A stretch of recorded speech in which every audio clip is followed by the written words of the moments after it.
always on the move. If you get in my way, you'll catch a 1 and 2. Got a clear view, penthouse vision mood. To the top, I'm gon' pop, you gon' see me soon.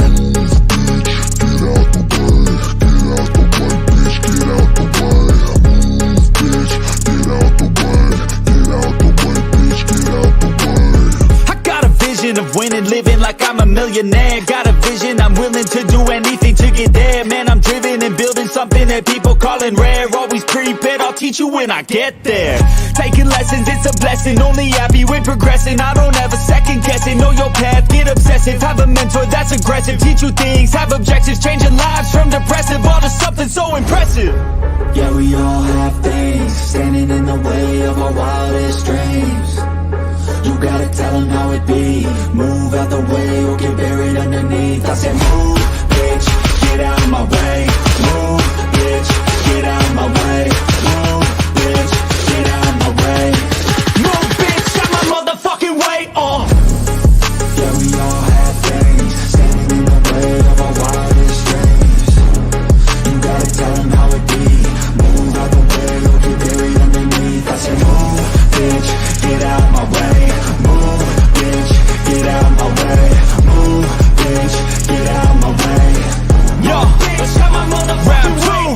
I get it daily, kid, work so hard I'm off the grid. But you can find me in the zone, getting after it. It takes work, you don't need to be talented. That's for people who are lazy, want it fast and quick. I got goals, they never get old in my soul. I'm on a roll, I'm going all in, never fold. I'm in control, the driver's seat is made of gold. I'll teach you how to do it one day when my story's told. Yeah, we all have things standing in the way of our wildest dreams. You gotta tell them how it be. Move out the way or get buried underneath. I said move, bitch, get out of my way. Move, bitch, get out of my way. Move, bitch, get out of my way. Move, bitch, out my motherfucking way. Yeah, we all have things standing in the way of our wildest dreams. You gotta tell them how it be. Move out the way or get buried underneath. I said move, bitch, get out of my way. Move, bitch, get out of my way. Move, bitch, get out of my way. Move, bitch, out my motherfucking way.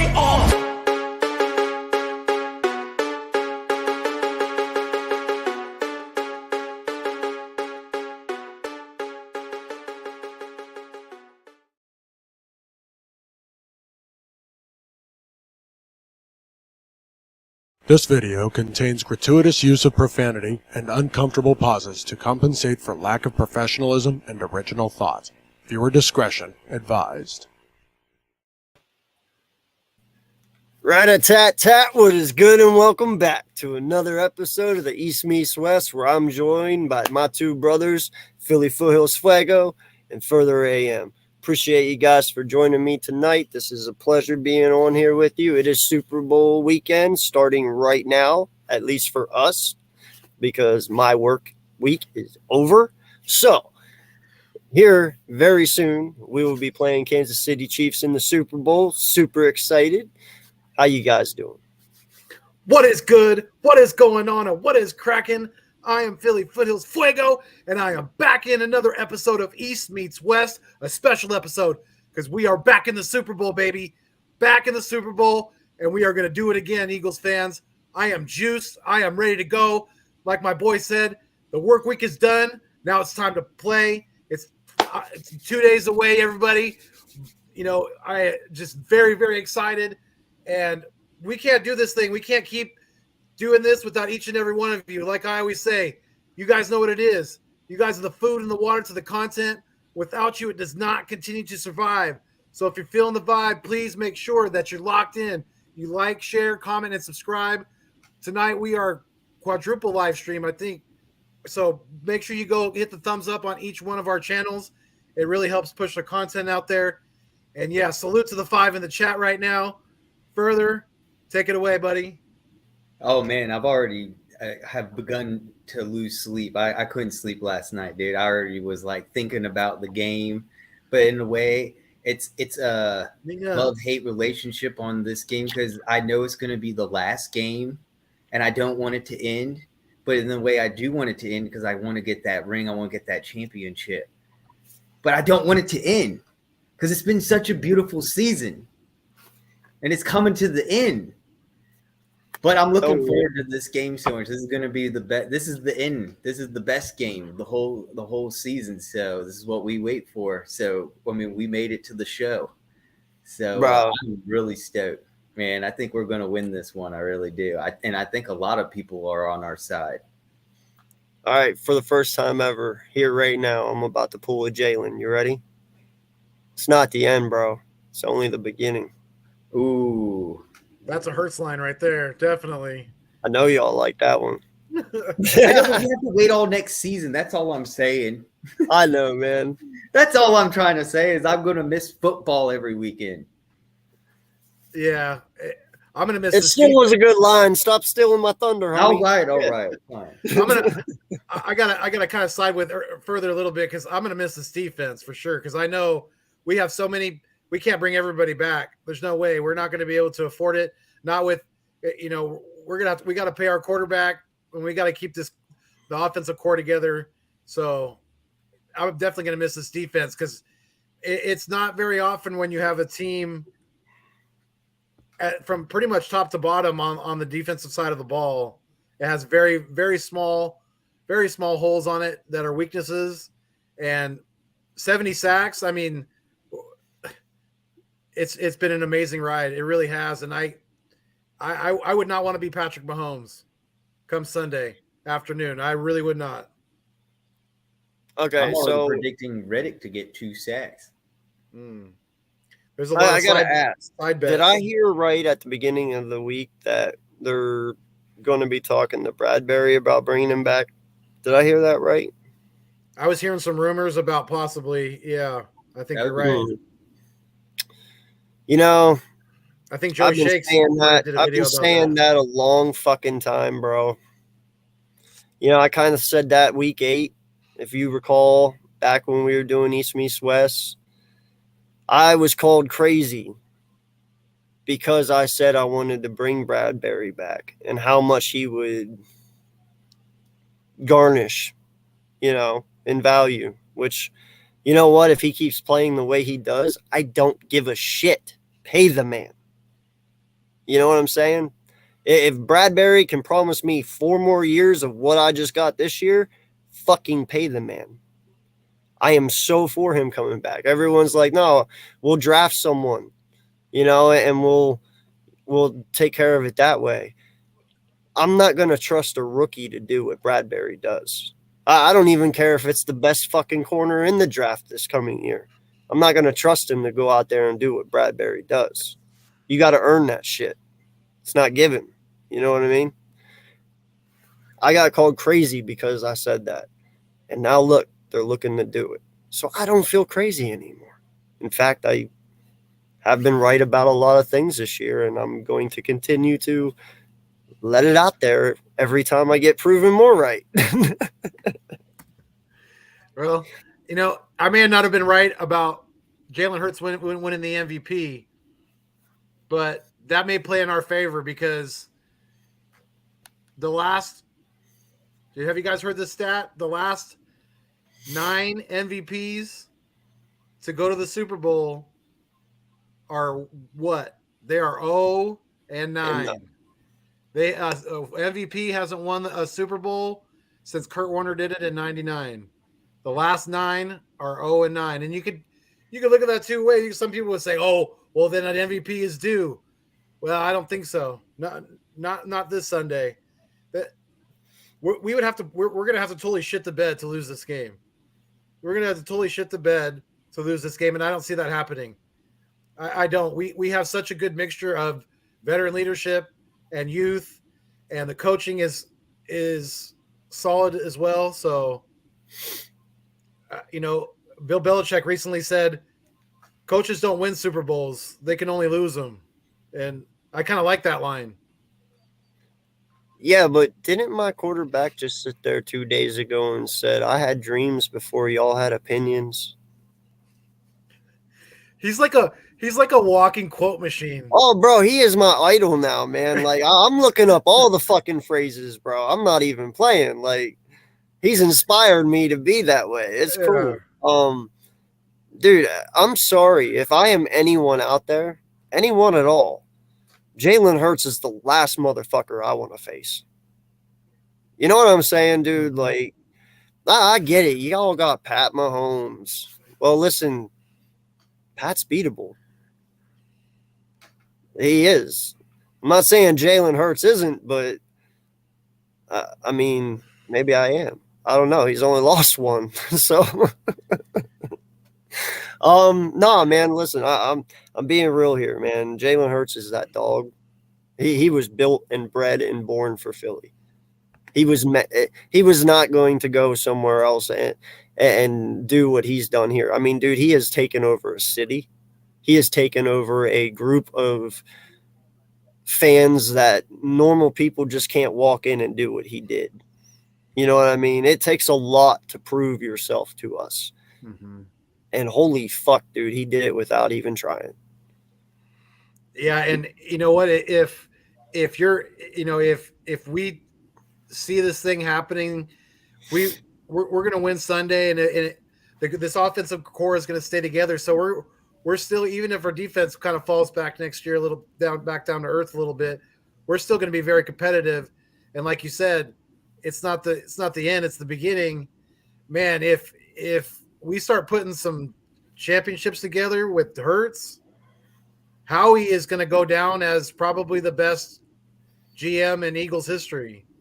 You know, he's going to have so much lore in Philadelphia for taking the chance when you just gave Wentz the bag and you draft a quarterback in the beginning of the second round. That's a ballsy move, but it's looking like it's going to pay off because Jalen Hurts is like, he's a pro's pro, and he's so young, and it's crazy because he's like so mature beyond his years. It's kind of amazing. Let me throw this scenario out for you, bro. This is how deadly this kid is. All right, first off, I've never seen a quarterback like Carson Wentz just literally take over a city in one night. Like, we dubbed it Wentzylvania the moment we drafted him. You know what I mean? Like, he was given the keys to the kingdom before he even truly, honestly deserved it. Mm-hmm. And Jalen Hurts, who was a no threat to anyone. No lie. When we drafted him, I want to know one Eagle player or one Eagle fan out there who liked that pick, who truly, honestly liked it. Because even I questioned it. And even I was like, what the fuck are we doing? We have so many other needs of positions. What? Right. Why?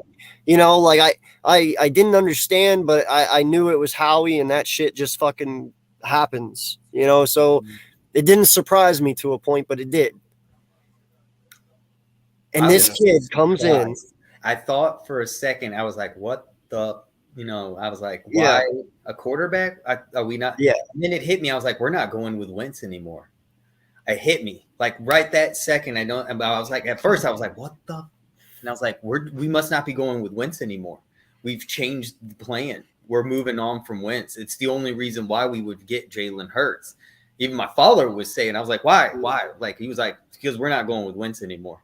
Yeah, no, it definitely gave me a red He's flag. worn out his welcome, is what my dad said. It was definitely an insurance policy, is what it was. Yes, You know, exactly. It was not meant to be a starter. He was not meant to actually. I think he was. I disagree. They had plans for him being a starter. Yes, I don't think they were planning on immediate, though, that right. soon. I don't think they were planning. I think it all fell into play exactly the way it was meant to be, though. But that's why it did, though, and that's the point I was getting to. Okay. This kid comes in his rookie year, and bro, I've never seen someone crumble someone so fast. Like, this kid, you never heard a word from Jalen, especially when Carson was starting. It was all Carson. You didn't hear from him. You didn't know really what he was doing. But what he was showing them in practice was fucking slaughtering his mental capability out there. And I mean Carson. Yeah. Like, dude, he He crumbled this kid from the inside out, and he didn't even have to speak a word to do it. Do you know how fucking powerful that is? Like, this kid was coming off an MVP season in 2017, and he just finish him, crumble right in his hand. You know what I mean? Like, it was done. Made him pack his bags and moved him out. Like, let's not bullshit here. That was Jalen Hurts, bro. Yes, Carson Wentz did it to himself, but Jalen Hurts' mental strength, his physical capabilities is what forced him to mess up because he knew what was coming. You know what I'm saying? He could see it every day in practice, what Jalen could do.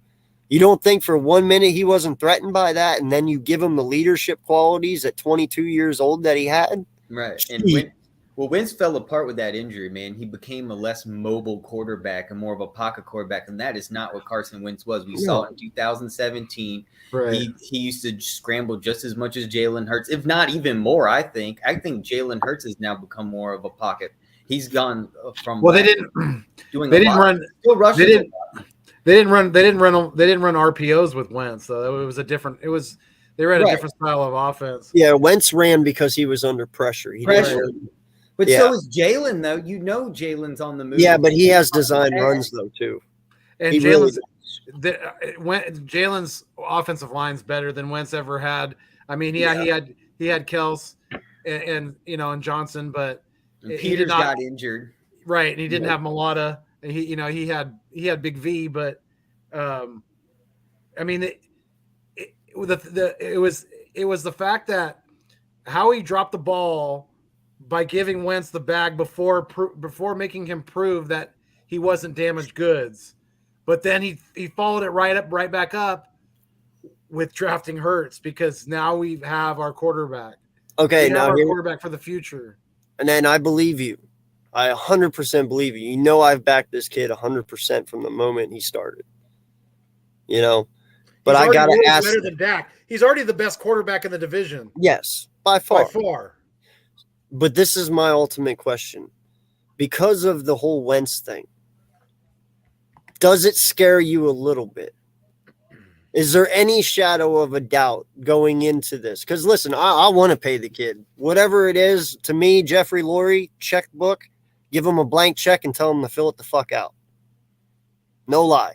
That is, I'm in on it. That is where I'm at with Jalen. But I'm not going to lie, though, bro. That Wentz shit still is back there. And I know Hurts is not him. And that's not the part I'm worried about. But it is the lingering factor of what does happen, though, if you know what I'm saying. That whole Wentz scenario would somehow, if the factor happen again like 3 years from now, what happens? Not even 3, maybe next year, the year out. You know what I'm saying? Like there is a certain point that because of what we did with Carson, it does mentally make me fearful a little bit. But I am all for it because, holy shit, the kid deserves every ounce of money he gets. You know what I'm saying? Mm-hmm. Yeah, I think. Well, I mean, it was kind of a fluky the way Wentz got injured. Yeah. I think Hurts is. I think he is his football IQ, his IQ of keeping his body as safe as possible is way higher than Wentz's ever was. Oh yeah, I give you that. Yeah, because Wentz didn't have to dive into the end zone like that and expose his body the way he did with 3 defenders closing in on him. I mean, 2 of them were like 300-pound defensive linemen, and the other one was like a linebacker. So it's like, come on, dude.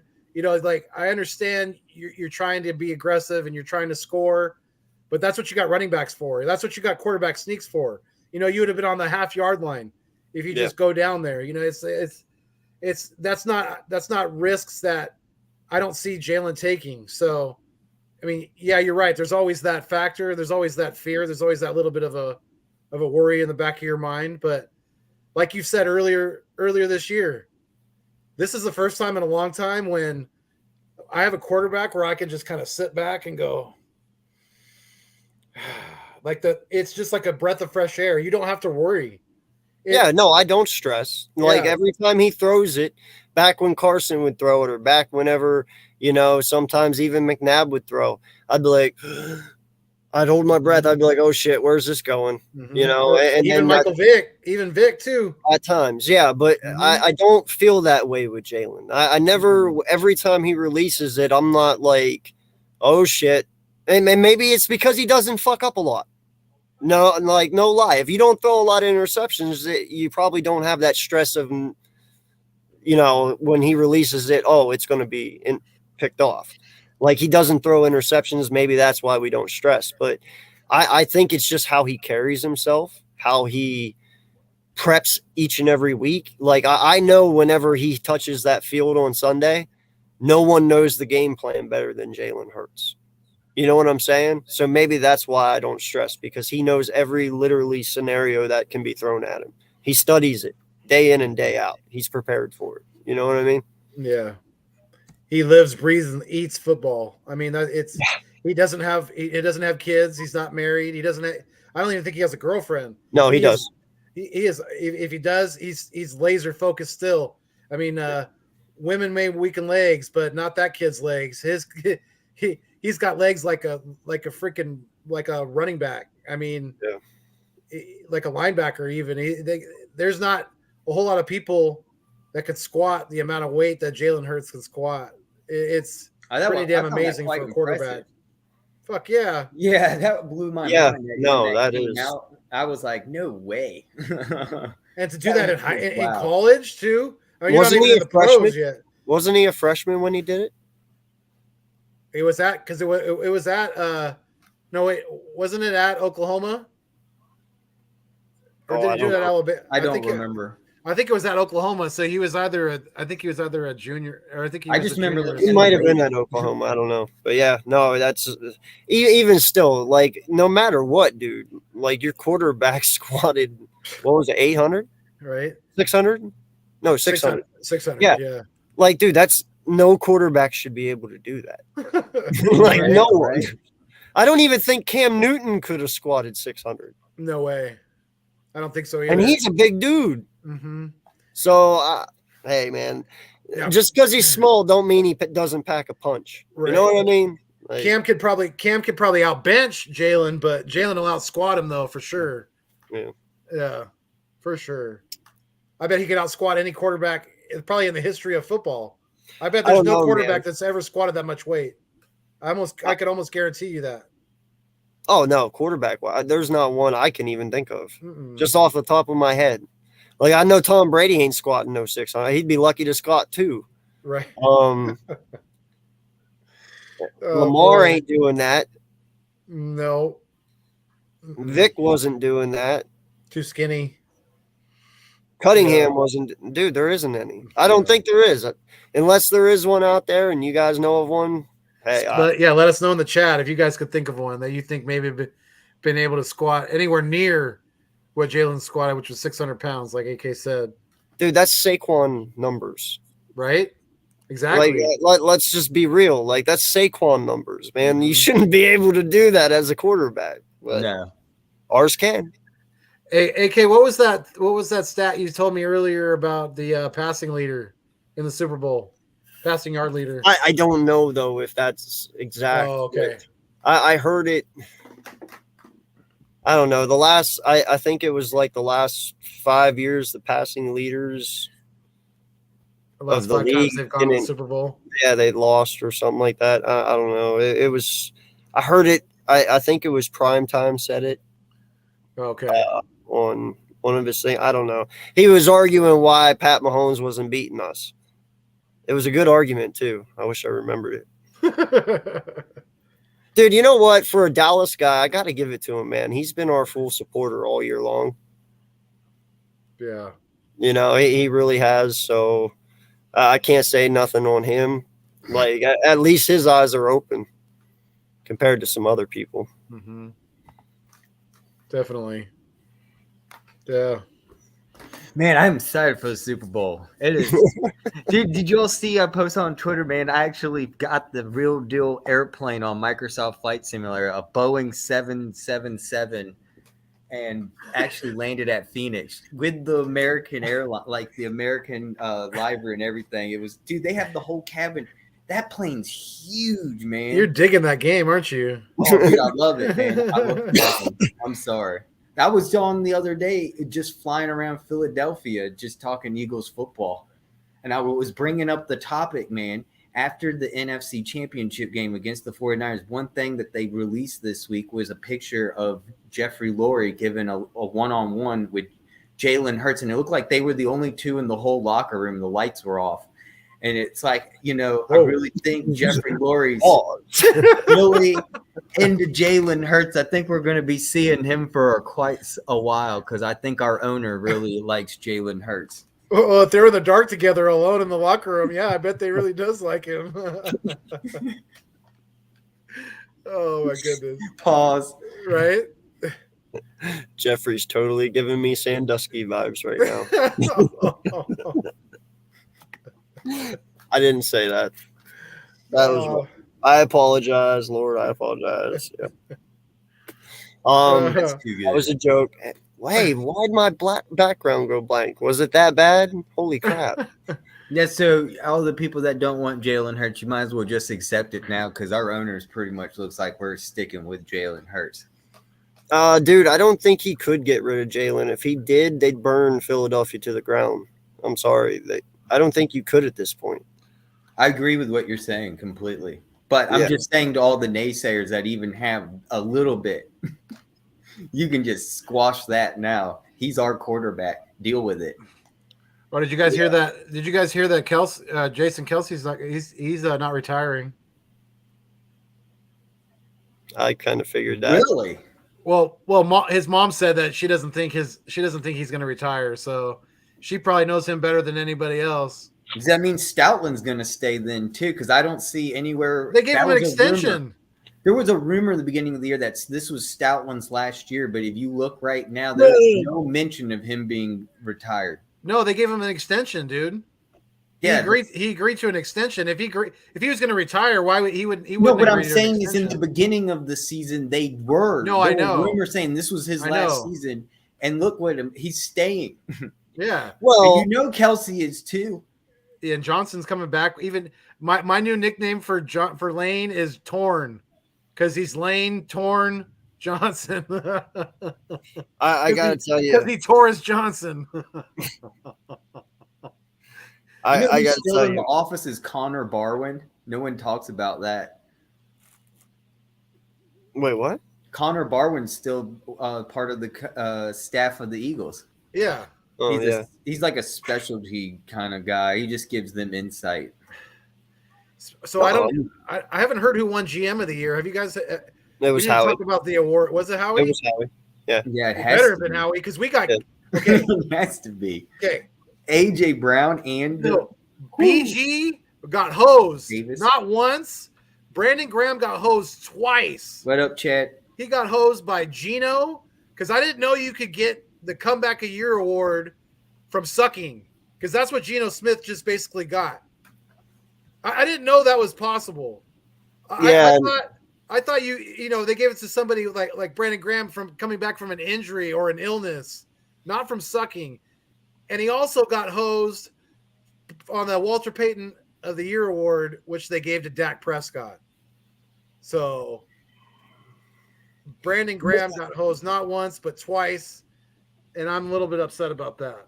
No, I feel you, man. Listen, as far as I know from all of history, the Comeback Player of the Year award was given to somebody who was previously injured the year before. Or it is or sick, like a cancer, right, whatever. But I have never Yep. heard of anyone getting it just because they were shitty for 7 fucking years and then automatically just had a good year. Thank you. Like Geno Smith was never injured. He's been a backup the last 7 years. Thank you. I don't understand. How can you come back? How can you come back when you weren't gone? I saw that, Chad. Yeah, I laughed. I don't understand that. Please enlighten me. How can you go and be a comeback player when you never went anywhere? Exactly. You weren't coming back from what? it's so that means that that means that more than likely Russell Wilson's going to win the Comeback of the Year award because he sucked this year, and he's going to get Sean Payton definitely that team's going to look probably a lot better next year because of the coaching, and they're going to probably get some better pieces around, probably better put better offense around Russ. But my money's on Russ to win the Comeback Player of the Year next year because he's going to come back from having a shitty season. And that makes more sense than giving it to Geno because Geno never won anything before this year. He never had a winning season with any team, and he's been on I don't even know how many teams in his career, probably at least 5. Guess what? Here comes Dallas fans in a minute. Dak's winning Comeback Player next year. I want to know what he did to get the Walter Payton of the Year award. Whose D was he S-ing while he was injured? Nah, dude. I no. What that is they had to give it to him because they wanted to give Dallas something that they won. Mm-hmm. That way, it would at least shut them up. And Micah Parsons didn't even get one first place vote. Shouldn't have been first place. There's the other guys ahead of him, right? Like you can't. If they would have given Micah Parsons Defensive Player of the Year with 13.5 sacks. While my guy's sitting there at 18.5, I would have fucking been furious, dude. Right. I would have been. I would have been like, wow. Tell us that you hate us without telling us that you hate us. How many did Bosa have? Bosa had 16.5. I don't understand why he won the award. I don't get it. Who? Bosa? Yeah. I don't understand it. I mean, I just think there's other players out there that were more deserving of it. That's all. Well, yeah, Riddick. He passed him, and he passed him last week. Yeah, and Lane had Bosa on skates last week or 2 weeks ago. And that was with a torn dick. A torn Johnson. Yeah, no, man. I can't praise him enough. I've praised him so much already, dude. That is a grown ass man.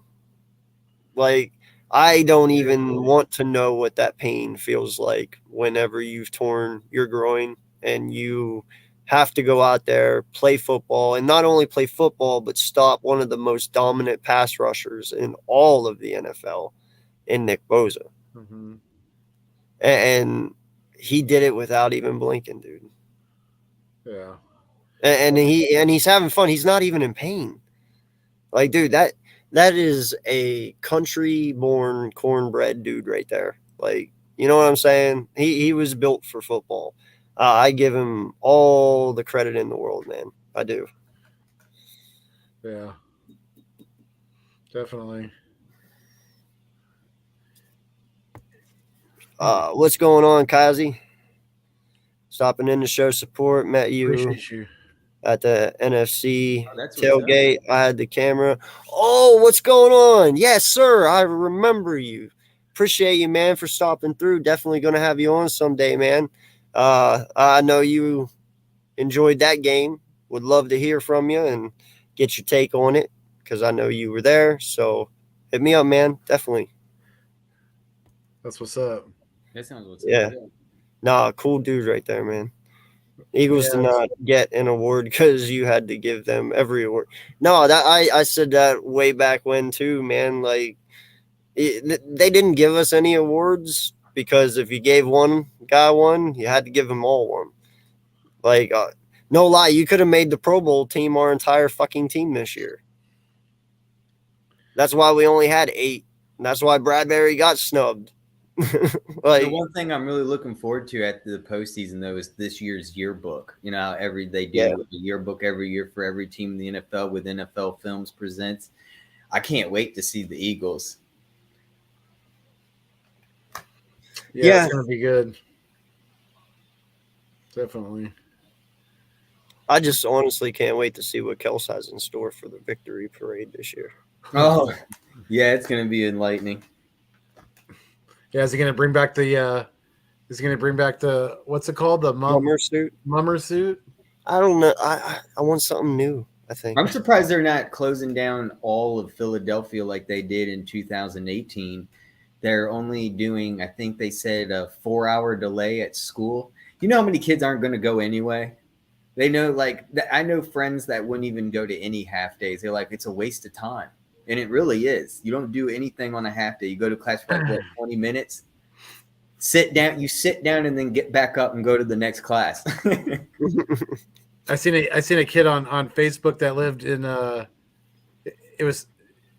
in in like the Kansas City, Missouri area, and their school told them to wear the Chiefs colors like all week, but they're Eagles fans, so the kid was wearing all their Eagles gear, and I thought that was pretty cool. They're like, no, I'm repping my team. That's right. Oh. Yeah, no, I expect a dominant performance this weekend, man. Listen, I know a lot of people out there are expecting a close game. It might be close for a little bit, but it ain't gonna stay that way. There's way too much talent on this team defensively and offensively, man. Pat's just gonna run. He's gonna have to. You know, I don't think their wide receivers are talented enough to go against our corners. And when you sit there and you look at their offense, if you stop Travis Kelce, you pretty much win the game. And I'm not worried about Pikachu at all.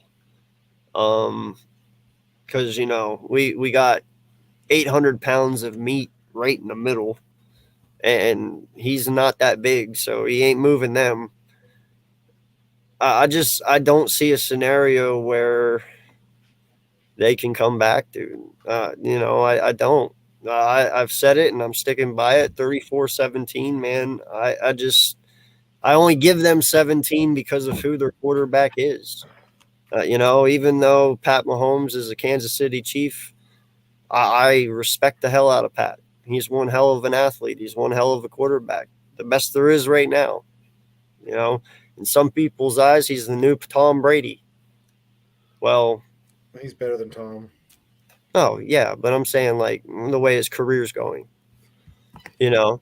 And when I say that, I mean like athletic wise, like he's just. Oh, does- yeah. Yeah. His magic's about to run out though, because our defense is. If he thought Tampa Bay's defense was good a couple years ago when he lost, he's got another level coming to him this year. Well, see, that's the one thing that I'm still trying to wrap my head around. I for some reason, man, people out there forget that this team has 70 sacks. In the regular You know, season. Uh-huh. Yeah, Right. 78 altogether. You know, that's not something you just fucking scuffle at. Like, that's a dangerous fucking team. This team is built to collapse and torture your quarterback. Like, that is what they do. You know, it will not surprise me if we end up getting ball first and we score and then stop them and maybe get 3, go up 10-0, and then next thing you know, it's just lights out football from there. That's when Riddick eats. That's when Sweat eats. That's when everyone goes. The moment we take the lead, it's kind of over. So if I'm Kansas City, I'm not letting us get a lead, man, because that is whenever the game is over. I don't know how y'all feel, but Well, yeah, because you're right. I have to give you credit with that one because it's not like it's only 1 or 2 guys who can get after the quarterback. Our pass rush keeps coming at you in waves. You know, it's not just Reddick and Sweat. It's BG. It's Cox. It's Hardgrave. It's Milton Williams. It's everybody. You know, it's a culmination of just relentless attack, and yeah, it's going to be fun to watch. I'd say that. yeah, dude, because no lie, all Gannon's going to do is just man up your fucking wide receivers and unleash that line. That's all he's going to do. The moment they get the lead, that's what's going to happen. You're going to see Slay go in the man. You're going to see Bradbury and Maddox in the man, and they're just going to – because, listen, they know for you to get down the field, one, you need Travis Kelce. You need him. He is your go-to guy. They are the best QB tight end combo ever. They are. If you stop him, Slay and Bradbury can do their thing. Like, he's not going to get that ball out that quick. The only reason that he gets the ball out quick 90% of the time is because of Travis Kelce. He can get separation very well. But trust me, our defensive coordinator will be on top of that. Finding Travis Kelce in the middle wide open is going to be very hard to do. He will make sure that does not happen. Yeah, I heard. I don't know if I read this somewhere or somebody just said it to say it, but I heard somebody say that Bradbury might be locking up on Kelce some in the Super Bowl at some point, which I thought was interesting because I thought both of our corners, they really preferred to stay outside. They didn't really like sliding in, but I think Maddox and a combination of Avonte Maddox and TJ Edwards, Kaiser White. There's a couple people that I would love to see have an impact on this game, and that's on both sides of the ball for our Eagles. And that's Kaiser White, because I really haven't heard his name called a whole lot, especially in the second half of the season. And on the other side of the ball, I don't know how you guys feel about this, but Quez. After getting punked against Dallas, and getting the ball ripped away from him, Quez really has kind of gone into a little bit of a cave. Zach Pascal has been getting more playing time than him as of more recent. So I would love to see Quez Watkins and Kaiser White have an impact on the Super Bowl. It would be a great thing. Yeah, no, I agree with you on that one, but unfortunately, man, I just feel between both of them, there's just way too much talent on this team. I mean, no matter what, the first three reads in Jalen's mind is Smith, AJ, and Goddard. Quez is kind of that guy in the back burner, the last minute, last resort type, get me out of a bunch guy. And if he's okay with that role, he does his job perfectly. There's times Quez makes fantastic catches to keep the chains moving. And, it is what it is. But, I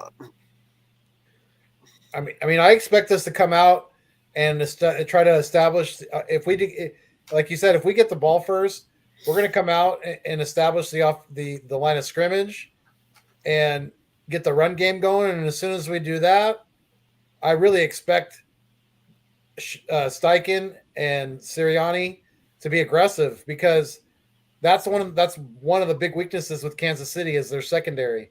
They have a lot of youth. Yeah, they have speed, especially on the outside, that could run with pretty much anybody in the league, but they definitely have a lot of inexperience on the secondary of Kansas City. So I expect Sirianni and Steichen to be aggressive and to trust Hurts and his decision making and to push the ball down the field. We really haven't seen a lot of that the last couple of games. It's been because we've been so dominant with the run game. Hurts really hasn't had to throw the ball down the field. It's been more short to intermediate passes. He really hasn't. I mean, yeah, he's tried some deep shots, but he hasn't hooked up on them. And I expect them to be aggressive. I do. I was on the Bogdan show last night, and we were talking a little bit with a Kansas City fan. Me and Tone were on there. And I got to say, man, I am really, really tired of hearing that who have we played shit. Because that was thrown at me last night. They were like, well, you beat the Giants in the first playoff game, then you beat the Niners without Brock Purdy in the second one.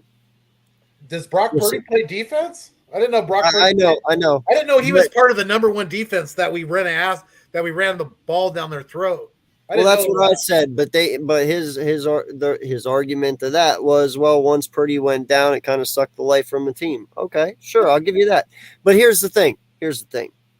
This is my only message to everyone out there who says we haven't played anyone, or do we deserve to be here, or blah, blah, blah. It is not my fault that everyone's team in the NFC is fucking shitty. Okay? You say, who have we played? Dallas. We beat Dallas. I guess they're a shitty team then. That's what you're claiming. Who have we played? We beat Minnesota. I guess Minnesota's a shitty team. Jacksonville, shitty team. All these guys are shitty. Well, then you guys need to start making your teams better so you then can compete with us. Because I'm sorry, man, but it's not our fault. We got to the Super Bowl because we beat the teams that we were supposed to beat, and we did it in a very, very high fashion, and we earned our way here. We were first all year long. You just don't end up first all year long for shits and giggles. Hey, Earl, how you doing? I hope you're You doing know, well. it does not Thanks just for having happen. You think we just lucked in the first from week one and kept it this whole time? I don't think so. We earned it. I'm sorry to you guys out there who feel we haven't earned anything or we haven't played anyone. Then my rebuttal to you is then get better teams. Because I'm tired of fucking hearing it. You're all like, oh, you guys had to go and put weapons around Jalen. You try and take his progression that he made in the offseason away because we gave him weapons. I'm sorry, that's what you're supposed to fucking do. It's called building a team.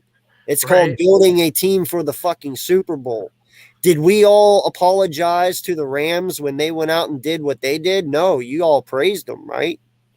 Did you guys go out and, you know, slam the fucking Tampa Bay Buccaneers for grabbing Tom Brady and Gronk? No, you praised them. Right. They beat the teams that they were supposed to beat. Mm-hmm. They built players around their teammates so they had a team to win.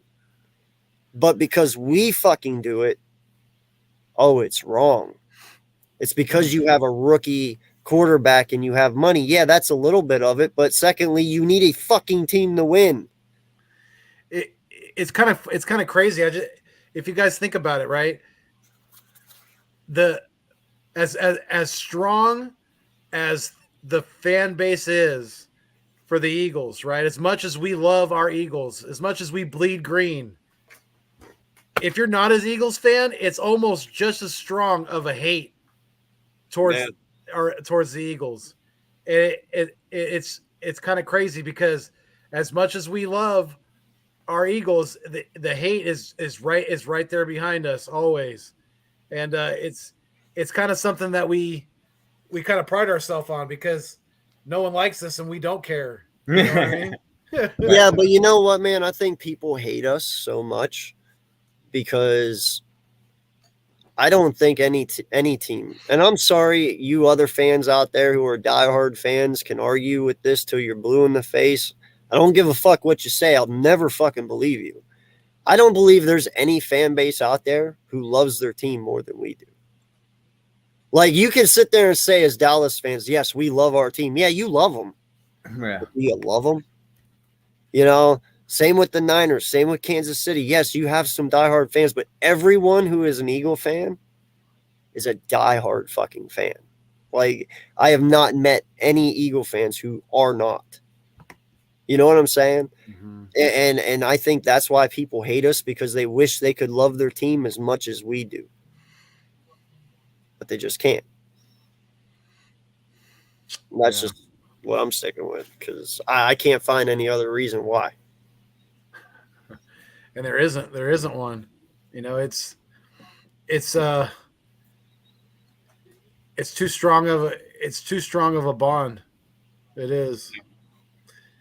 And I don't know if you guys seen it, but it's pretty much a wrap. So you can give us the ring now, because that some bonehead Kansas City fan went and jinxed his team and went and dressed up the Rocky statue with Kansas City garb. So they're toast.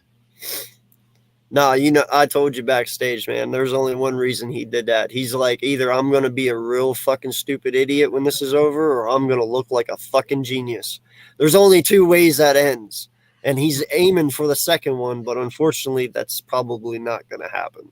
He's going to be the biggest reason why, and then every Kansas City Chief fan is going to hate that guy for doing what he did. Yeah. But, dude, you realize everyone's going to do this now. Every single team is going to do this now in major games. Eventually, someone's going to get lucky. But it ain't going to be Sunday. Yeah, or the streak of losing gets so bad that nobody wants to mess with the jinx. They're not going to touch the statue anymore. They're like, screw that. I'm not taking a chance. Listen, I get it. You know, I'm pretty sure I heard a 49er fan say, "Oh, we dressed him last year and beat y'all." Yeah, that was week 3.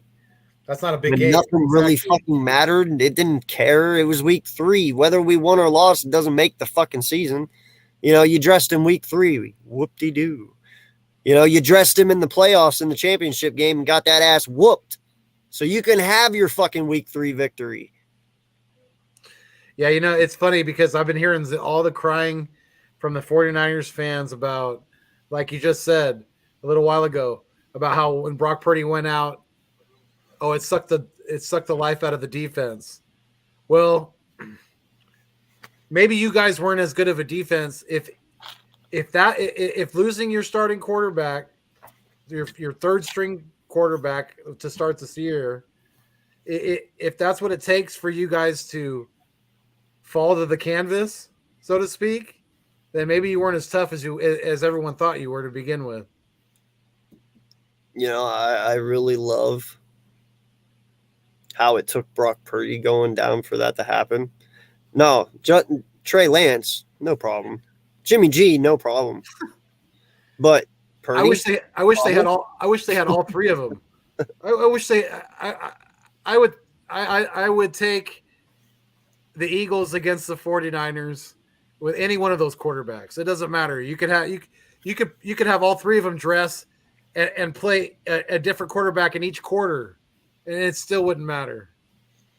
Bro, no, I'm with you. I wish Brock Purdy never got injured, homie. Riddick, why'd you have to do the bro that bad? Like, you know, I get it. I can't help it that he's a pussy and that his arm snapped like it did. Okay, I'm sorry. Like, didn't you know that the NFL scripted though? The NFL, it's scripted, bro. They script injuries. Stop. Hold up. All right. So now you'd gone and done it. Way to go, Foothills. Now let's talk about this real fast. Scripted. The NFL is scripted.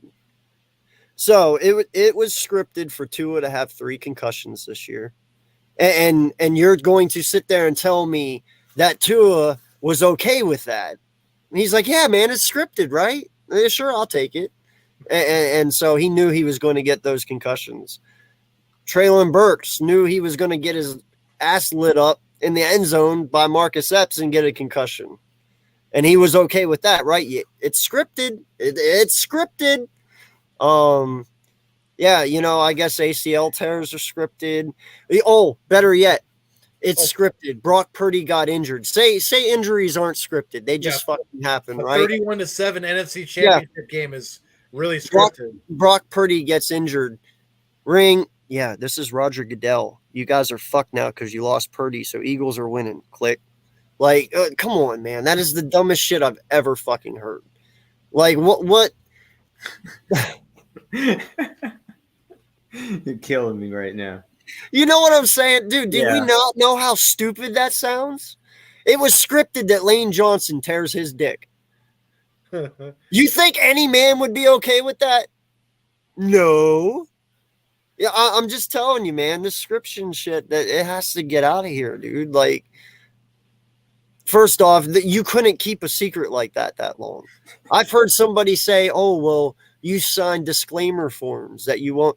You think people who are retired give a fuck about disclaimers? You know what I'm saying? Like, any of these old timers out there right now, Terry Bradshaw, tell me if it's fucking scripted, dude. Like, somebody would have leaked that shit out, man. I'm sorry, but that is the wildest, craziest fucking. That's a reason I don't even have that on my conspiracy podcast, because that is the dumbest fucking conspiracy I've ever heard in my life, dude. Scripted football. So you're telling me that it has been scripted for Dallas to suck 28 fucking years, and Jerry Jones is just sitting in his office like, you're right, 28 fucking years of shit. Let's go. Like, are you serious? You know what I'm saying? Yeah. If it is scripted and Dallas fans, Jerry Jones has been okay with 28 years of shit, y'all should be disgusted with yourself.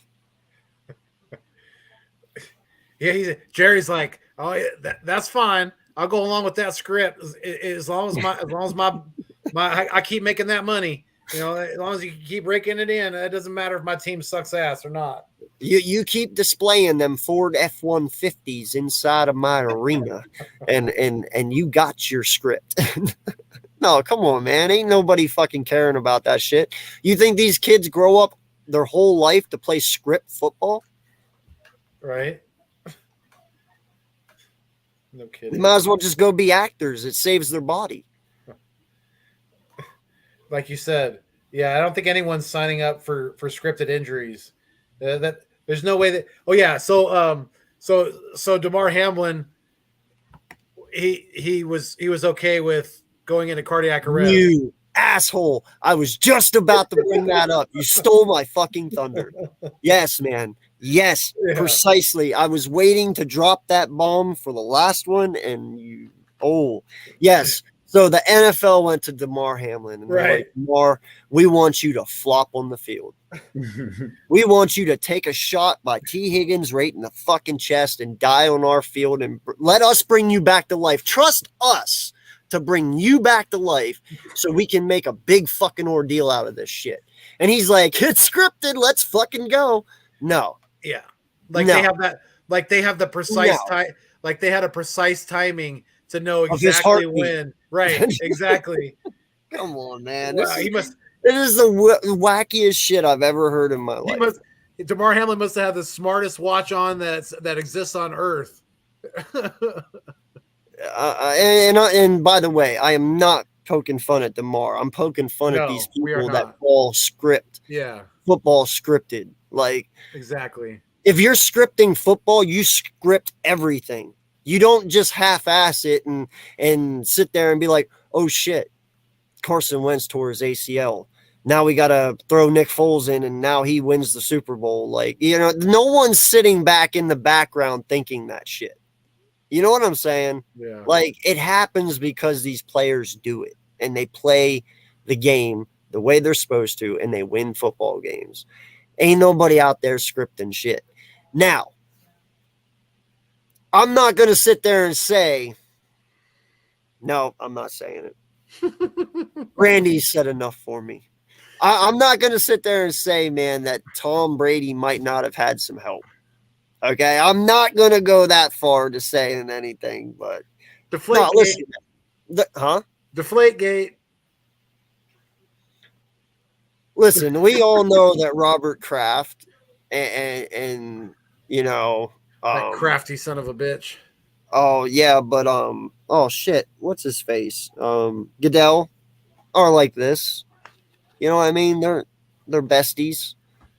I can't sit there and say maybe I don't fucking know, man. That one's so far fetched it's not even funny, but there's suspicion there, at least with that one. But they've given us reason to feel that way over the years. You know what I mean? Mm-hmm. But Yeah. anyway, that's enough about scripted football. 'Cause that's just, So further, who do you got winning the MVP, the Super Bowl? Jalen Hurts. Does he do it with his arm or his legs or both? I think just everything. I think we're going to see a trick play here. I don't think exactly the Philly special, so to say, but we might see something unique and different. It's the big game. It's the show. I think our coach is that type of play design. I think Andy Reid might try something too, but I don't think it'll work. Andy Reid's too much of a conservative coach. He'll try, but I think we'll get the one. We'll get the trick play. We'll get it in our favor. Something crazy might happen. Hey, maybe they might make a new statue. I hope. Hey, let's hope so. No more statues, homie. No more. No statues. more. No, bro. Listen, I love that statue, but holy fuck, that was a curse too. Come on, man. It was. Like no one's ever. I do. Oh yeah, dude. Our team went downhill after we put that shit up. But it had nothing to do with Nick Foles. And Doug Pederson's still a good, decent coach. The point is, you put a statue up of your backup and your head coach while your fucking starter was standing on the sideline with half a leg. Like, I'm just saying, it's bad mojo, dog. That's all I'm saying. Like, no statue. Yeah, dude. We could have put many statues up for many. Yeah, exactly. Like, we could have put many statues up for many players. Right. And we never did until that moment. I get it. It's a special moment, but listen, I'm not all for statues. I'm not a statue guy. I don't need statues. I got this up here. Like, we're good. Yeah. What about you, AK? Who do you think's going to win the MVP? Oh, man, if I get this right, holy shit, I'm going to fucking be on a roll this year. I should have put money down if I'm right on this, too. Miles Sanders. I think Miles Sanders runs for 150 and 2 tutties. Like, I'm telling you, man. You took the numbers right out of my head. I'm telling you, man. I think Nick Sirianni's game plan is going to be run this ball down their fucking throats and wear this defense down. Like, I get it. They're bad in the pass over the middle and stuff, but listen, man, when they have a great defensive line. I'm not going to lie. They do. But we are way more physical than any team, any 31 other team out there. We have the most physical guys. That is what beat the San Francisco 49ers. They're a physical defense. We're just a more physical offense, and that's what won. Physicality wins football games, man. Right. It does. And I hate to tell you, bro, but I think Kels is going to give Jones a stiff arm from hell, and it's just going to go downhill from there, bro. Like, well, Kels has been manhandling people all year long. So I think Chris Jones is just going to be another domino in his way to fall. So yeah, I'm not worried about Jones. I'm not worried about any of their pass rushers because our offensive line is solid and our quarterback is mobile. So I'm not really worried about their pass rush, especially when their best pass rusher is on the inside. Because when you're going up against the best in Kels, then you're going to get slowed down quite a bit. You know, it's Jason Kels, even at his age, he's still playing at a very, very high level. And I'll argue with anybody that he's the best center in the NFL. Anybody. Oh, he is. He is. And he's proven that time and time again. Shit. I was going to ask him. I expect Kansas City to be they're weak against giving up receiving yards to running backs. So if they get pressure on Hurts, look for him to dump it down to Gainwell, to Scott, to Sanders, and let them do their thing, you know, on some short passes or some screens, maybe even some things like that, because the Kansas City, I'm not sure of the exact numbers, but they're pretty weak in pass coverage against opposing running backs.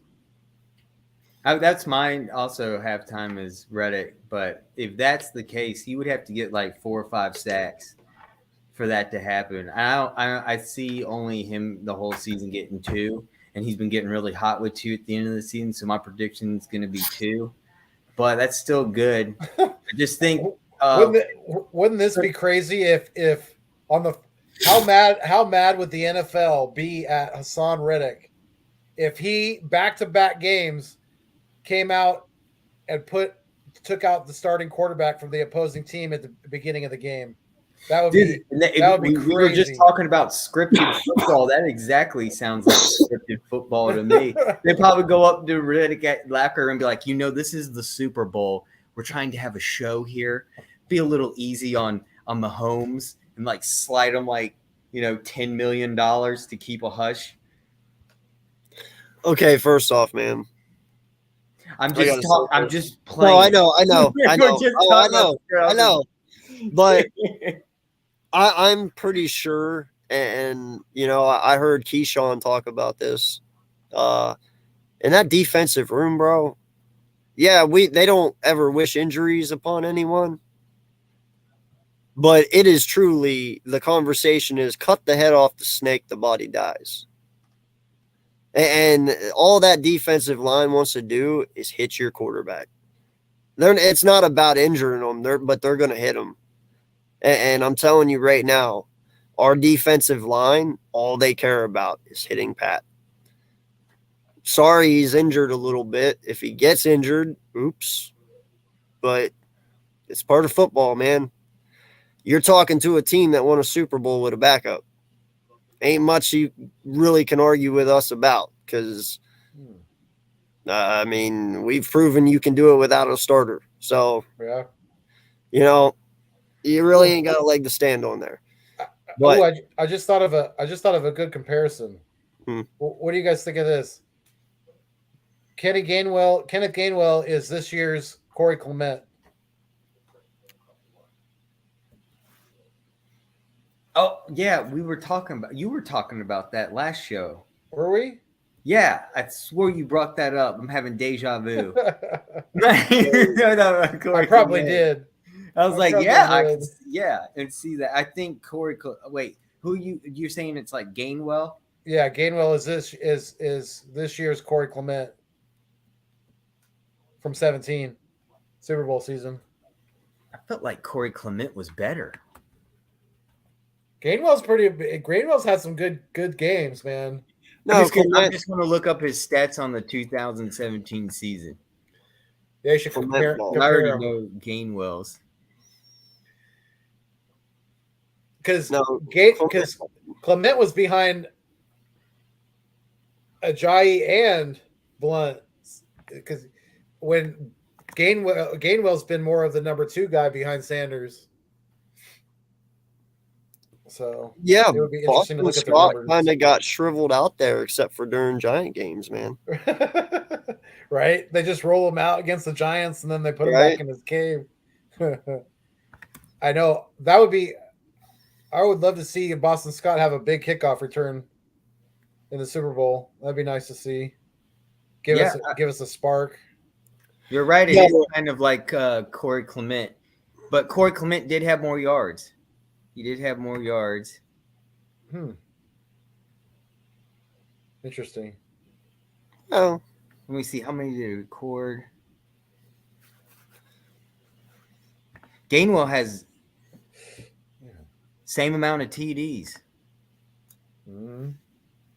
Yeah, you're right. I mean, pretty much. Similar numbers. Yeah, very much so. Especially if you consider what Gainwell has done in the postseason, especially the past 2 games. And if he has any kind of contribution to a Super Bowl victory, that just bolsters that. I'm comparing the stats right now with both of them, and they are, besides Corey Clement getting more regular season yardage, they both got the same TDs. They got the same exact yard average. Well, and you have to account that Gainwell has a running quarterback.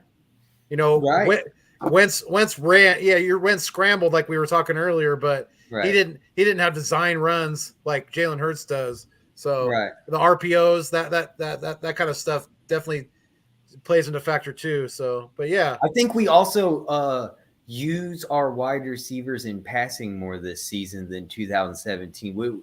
I know we had Ajayi and Blunt back then, and we threw to Ajayi. Man, that was one guy I truly do miss is Ajayi. I wish he was still around. We could have gotten him too. or we're gonna get another foreign-born player a ring and Jordan Mailata. That's right.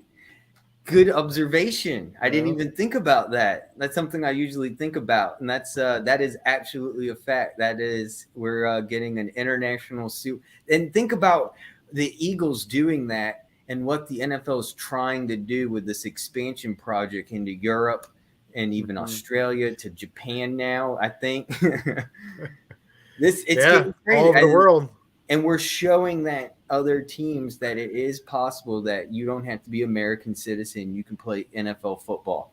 Oh, Be yeah. just a talent and get a Super Bowl ring. I mean, look at Mulata. He didn't touch a football until he was in his 20s. And look at him. I He's mean- about to get a ring. He's about to give a speech. He's one of the I best. can't wait to see what is he going to do during the parade. Is he going to dress up? Is he going to wear like a Hulu Hana gear or something? I would just go totally Samoan, just That'd be cool. lays. I'll go lays and stuff. I think that's more Hawaiian, but yeah. I'm sure he could pull out some. Oh, they do it over in the Pacific Islands too. Yeah, in Samoa. But he's from. He was born. He's he's from Australia, but Australia. Yeah. he's definitely a Samoan origin though. He's one of the best.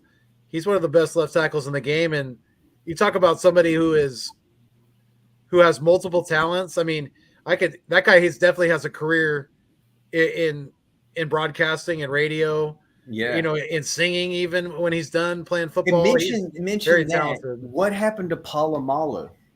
Why he does Head and Shoulder commercials, and I know he's raking in money, and he only comes in for it one day, and probably makes like 3 different commercials in a day, and rakes in like 20 mil, like that. But I always thought he would get into broadcasting. I think he's too shy. I think he's kind of probably too soft spoken. Yeah. But that was the guy that I knew something special. And why don't we get more, people from other countries? Yeah. Well, you're going to start seeing it more and more now because, they're gonna look at it as, well, let's go find this year's Jordan Mailata. Yeah, 7th round pick, unbelievable gift from God. Like, who finds a left tackle that you pay $60 million a year? Who's like the second highest paid player on the team. Some teams, the highest paid player on the team. And this guy's a 7th round pick, and you don't expect him, but he's a side project. And look at him now. He's just as good as Jason Peters, if not better. Yep. Oh, he's better. Such talent, such amazing talent. We've got him. We've got him for years. And he loves being a Philadelphia Eagle. Where else is he going to go? I guess the West Coast would be more of his thing, probably because it would be closer to home. Yeah. Not a long of a flight for his parents in a tube for 25 hours. I think it's a 25-hour flight to Australia, maybe not longer. From Philly? Yeah. I think it might be even longer. I think it's 26 or 27 hour. I know it's 14 from California because I went to Australia in 95. It was a 14-hour flight. So add 5 to 6 hours on top of that. Yeah. So 15, about 19, 20-hour flight. Yeah. Because I know to go to Thailand and the Philippines, it's even, well, that's right. Because, okay, I think you're right because, well, you went a different direction. We wouldn't go your direction. We would head towards Dubai and take a transaction flight in the United Emirates in Dubai, and then we'd take the flight rest of the way to Australia. Yeah, that makes sense. We wouldn't go California way and go there. We would go towards Dubai our way. It would be quicker. Mm-hmm. That makes sense. What's the matter, AK? Long flight. Hope there's a lot of in-house entertainment and 2 meals. What's the matter, AK? You rich motherfuckers.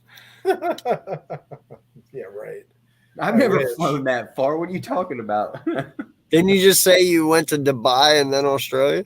No, I was talking about that's just the way the direction of the East Coast in America. You would go that direction. You wouldn't go to California. Oh, I thought you were saying you went. I was like, no.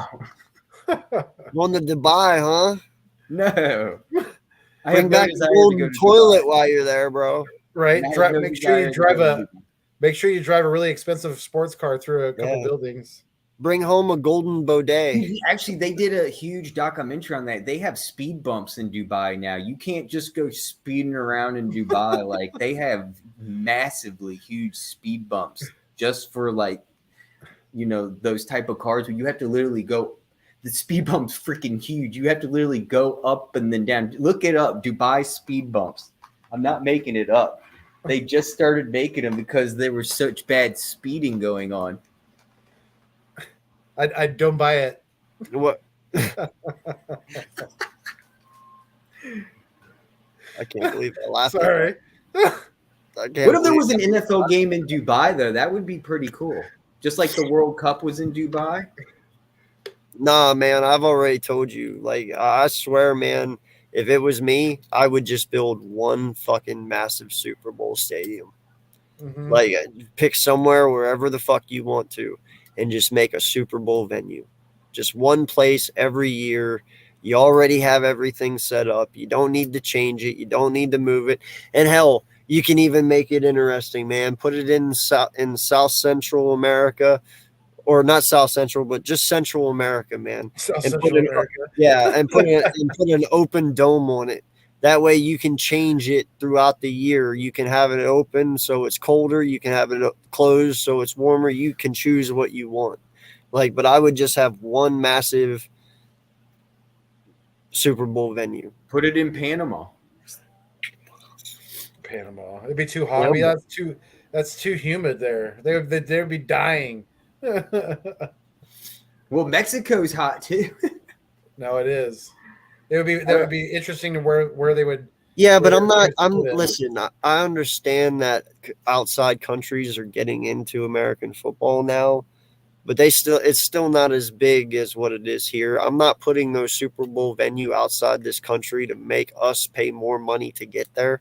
Hell, it's already fucking expensive enough. Yeah, I know. Just It's to get here. a ticket, it's like ridiculous. Yeah, so Yeah. I'm keeping it here. But yeah, I would just build one fucking venue, man. I don't care where. Shit, choose somewhere and make it a state that doesn't have a fucking team. You know what I mean? That way Better you yet, why don't you make it in Built like? it in like New Mexico. Why don't you build it in like Minnesota then, and we'll have real true snow That'll never Super happen. Bowl. do game. not tempt me, homie. I've been That'll never asking happen. for a fucking snow Super Bowl Or for a Idaho. long fucking time, man. I have. Like, no lie, man. Why?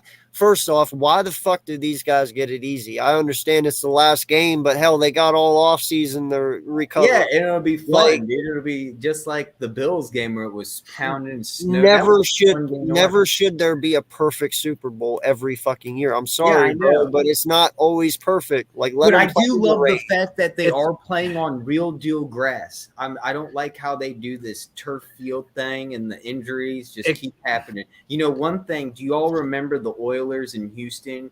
And they it was in the Astrodome, and it was the 1st Astro turf field was with the Houston Oilers. And you know what they nicknamed that stadium? The House of Pain. And the reason they called it the House of Pain was because they kept getting injuries. And it's still to this day, if you ask your father and the old people of that generation, they'll tell you, why do they keep building turf fields when we know about the House of Pain that started the Astro turf fields that caused all these injuries? And they're still building turf fields. I hate turf. It's so much better when you're on grass and you fall on dirt and grass. And dude, I don't know if you ever played football on a turf field and you slide on that turf, it's like a rug burn, man. That's why they put tape on their arms. Yeah. You slide on it, the Right. little spikes, and you're Oh, yeah. hitting your arm against it. It burns. The only thing. Well, I mean, I don't like playing on it, but I like it watching it because when they drag their toes and like on the sideline, you can see the beads pop up. I mean, that's the cool part about the turf. That's the only cool thing pretty much about turf is that you can see the fine details about if they actually drug their toe or not. You know what I mean? Things like that. So. And you do need special shoes for that shit, man. You know, like I played softball up in Alaska, and in Alaska, our fields are turf because it snows up there way too much, and it'd be too much money to keep replanting grass, so they just made them turf. I fucking hate turf, bro. I hate turf. It was terrible. I had to play second base, and the infield was turf. Oh God! And every time a ball was like jacked in between Screaming me and at you. Well, yeah, when a ball was jacked between me and first, and I had to dive for one, dude, my arms were exposed. So, dude, I had Taking freaking softballs in the ribs and I had turf marks all the way to my armpit from diving for balls, and and I was like, I was not prepared for it because I never Right. played on turf before then, and I was like, fuck that. Yeah, Never again. have y'all ever even played like soccer on a turf field? Even kicking the ball fields, like you can't get underneath the ball, like It's when you're on sticky. because there's nothing to go through. It's a turf. It's like little rubber beads and stuff. And it's That's another thing I've always wondered is these players when they like rip their helmets across the field. There's little black rubber beads on the turf field in between that grass. It's supposed to be like the dirt. It's like little pass. Didn't that like get in their mouth and like poke them in the eyes? I'd go blind. Oh yeah, that's why you see a lot of guys like they might get something in their eye. It's probably one of those little Yeah, I've seen it on their beads in cheek their because the eye. guys get sweaty and stuff, and it sticks to their face. Yeah. And I'm like Oh, thinking, what happens if it gets in your eye and you can't get it out, and then you're like sitting there, like ever had contact trouble? Just imagine having a black Yeah. little bead in your eye. Right. Yeah, it's ground up tires. Yeah. Mhm. Yeah, yeah. Small little beads of tires. Yeah, tire Really? material. I didn't know it was tires. Yeah, it's tire rubber. Trust me, it sucks. Don't play on. I don't know. Totally rather play on grass, 'Cause even if it was muddy. You have to plant your feet different. I mean, it's just totally different. Dude, it's- I have very good reaction time. On turf, I do too. I always felt like my feet would be almost velcroed. Like it always feels like your feet are velcroed to it whenever you're running on it. It always feels a little harder to run because it feels like your shoes are sticking to it. Thank you. And I don't like that. Yeah, like I know exactly what you're saying. I feel the exact same way. It's like running on a Velcro wall. And it's kind of slippery. It's not like you have traction either at the same time. You're almost sliding a tad bit is where if it was dirt and grass, you could shift that dirt and the grass and you could put your foot mark down on the field and cut. You can't do that on turf. That turf isn't going to bend. It ain't going to put your footprint down, There's no slack to it. It'll break your ankle before that fucking forward. I'm going to put my foot in your grass. No, exactly. And Joey's right. That's how ACLs pop, man. And Uh-huh. I'm not for that, dude. No lie. Like I will take muddy grass any day, bro. Give me rubber cleats and some muddy grass where I can slam my foot in the ground and fucking pivot and go the other way without popping anything at all. I will take that any day of the week. Absolutely, man. Absolutely. I like we were talking about that started with the Houston Oilers back in the day. The stadium was called the Astrodome with the first AstroTurf, and they named it the House of Pain. Yeah. I mean, I wouldn't want to play on a field that had a nickname, the House of Pain. But it was funny because the Philadelphia Eagles would go there and just completely whoop the Oilers' ass, like especially in '91. Dude, I remember the Oilers, dude. I miss the Oilers, but the thing is, they're now the Tennessee Titans, and everyone says, "Why don't the Texans go to those?" They can't because the Texans aren't the Oilers. The Oilers are the Titans. Yeah. They're never No gonna lie, be an man. Oilers team again. I'm not gonna lie, dude. It would be sweet to see the Oilers come back to just rival Texas. Like you'd have the Texans, you'd have Dallas, and then the Oilers. Like a throwback uniform thing. It would be pretty sweet, That man. would be cool. That would be cool. That would be an interesting game. Yeah, no. Listen, I never got to walk on the vet. I was way too young. I think they tore the vet down when I was. What year? Hey, Google that real quick. What year did they tear the vet down? The Well, do you know that off the top of your head? Was it 2002? What two? Yeah, it was somewhere in. I think I was like 12 years old when it happened. If I'm I not watched it. I watched it live on TV. I watched it, It yeah, was 2004. 04. Yeah. Okay. No, yeah. I watched it live on TV. I'll never forget when I watched it. They put it even here local on where I live, and I couldn't believe it because I'm not near Philly.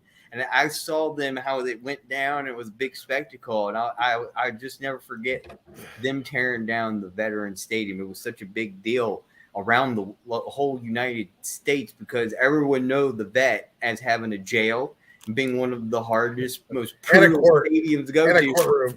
You could ask any fan, even a Dallas fan, they'll say, you couldn't pay me to go to the Vet. It's like, No lie, man. I'm going to get stabbed if I go to the Vet. I'm I'm going to go to the bathroom and I ain't going to make it out with my clothes on. I never felt that I've way, seen though, it. man. I've never felt that way there. I have been to before because in 04 I was a Go the stadium. and started- in 04 I was a senior in high school, so I would have been 18 at the time. But the And Vet dude, wasn't it stopped in use in 2001 though? It was kind of just sitting there, not even being Yeah. used. Yeah, but I'm saying though, like, dude, I've been to hundreds of games in the Vet. Like my family doctor had season tickets, and we would But where buy. did you sit? Well, we sat on the first base sideline, 30 rows up. Oh, well, that's the good section. You got to go up to the.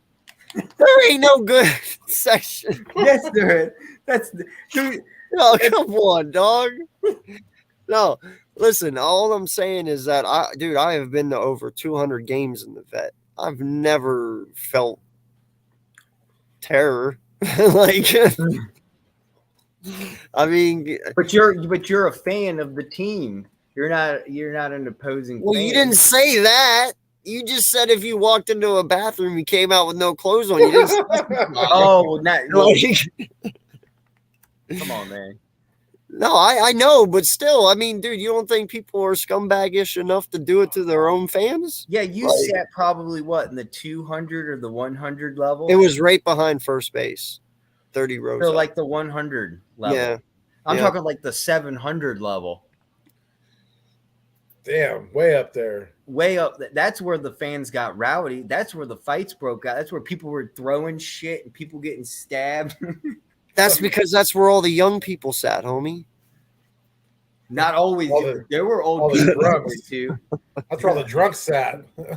That's where all Well, the blue yeah. collar people sat.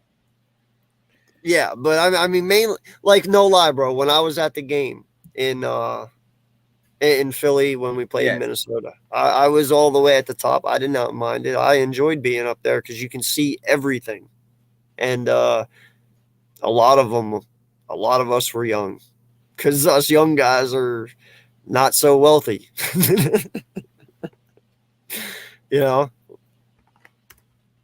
Better, yeah, that's what it was. The 750 section of the Yeah. 700 section that was the most notorious. It was this. I just want to see where that was in the stadium.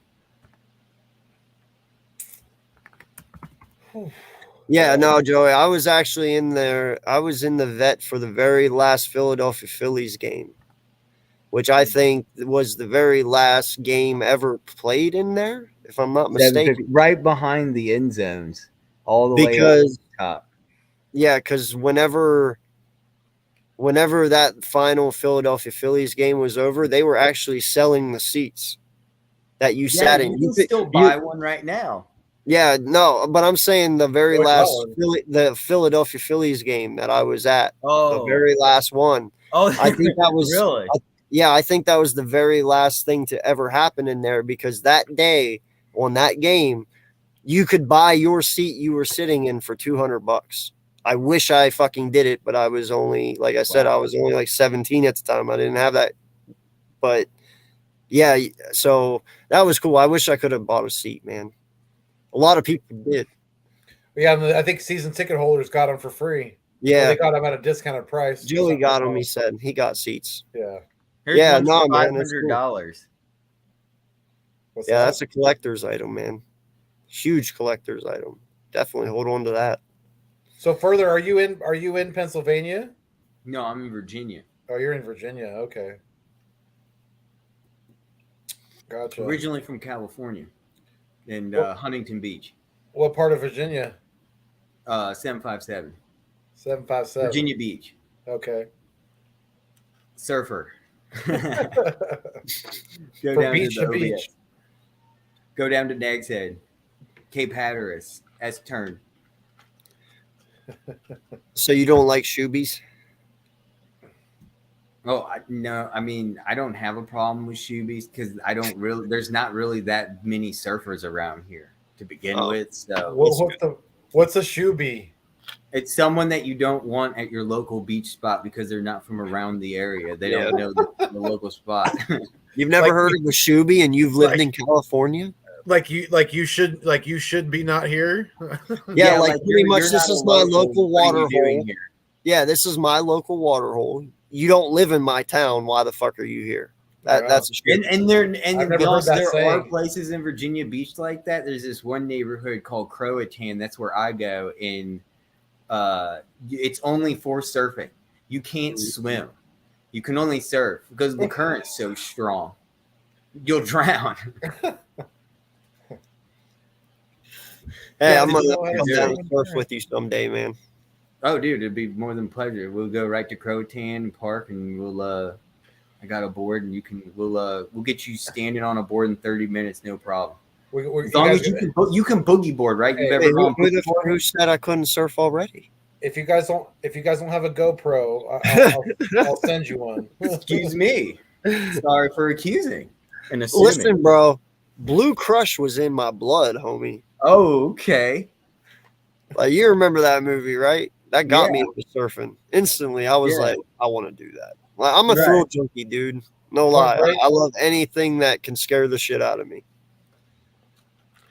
Point Break was a good movie too. One thing I think you would like, have you ever done skimboarding on one of like a real deal skimboard, like a $500 skimboard? I have a wood one. No, not a wood, like a fiberglass $500 skimboard. Like you can charge haul ass and probably go like 20 feet up in the air and do a backflip. Fuck. No. I'll let you use mine. I got a fishtail one. You'll love it. You're gonna break AK's neck. Bro, No, he's as long as he goes into the water, he'll be fine. It's deep enough. I land upside down all the time. I haven't broken my neck once. dude, I'm telling you right now, man, fucking it. I don't know how I have not given Ange a heart attack already by some of the stupid shit I've done over the 10 years. I used to know together. that you remind me of my friend Jason, my best friend, and his girlfriend would always go, JD, Jason, JD, because Jason would be doing some You mean crazy GD? stunt.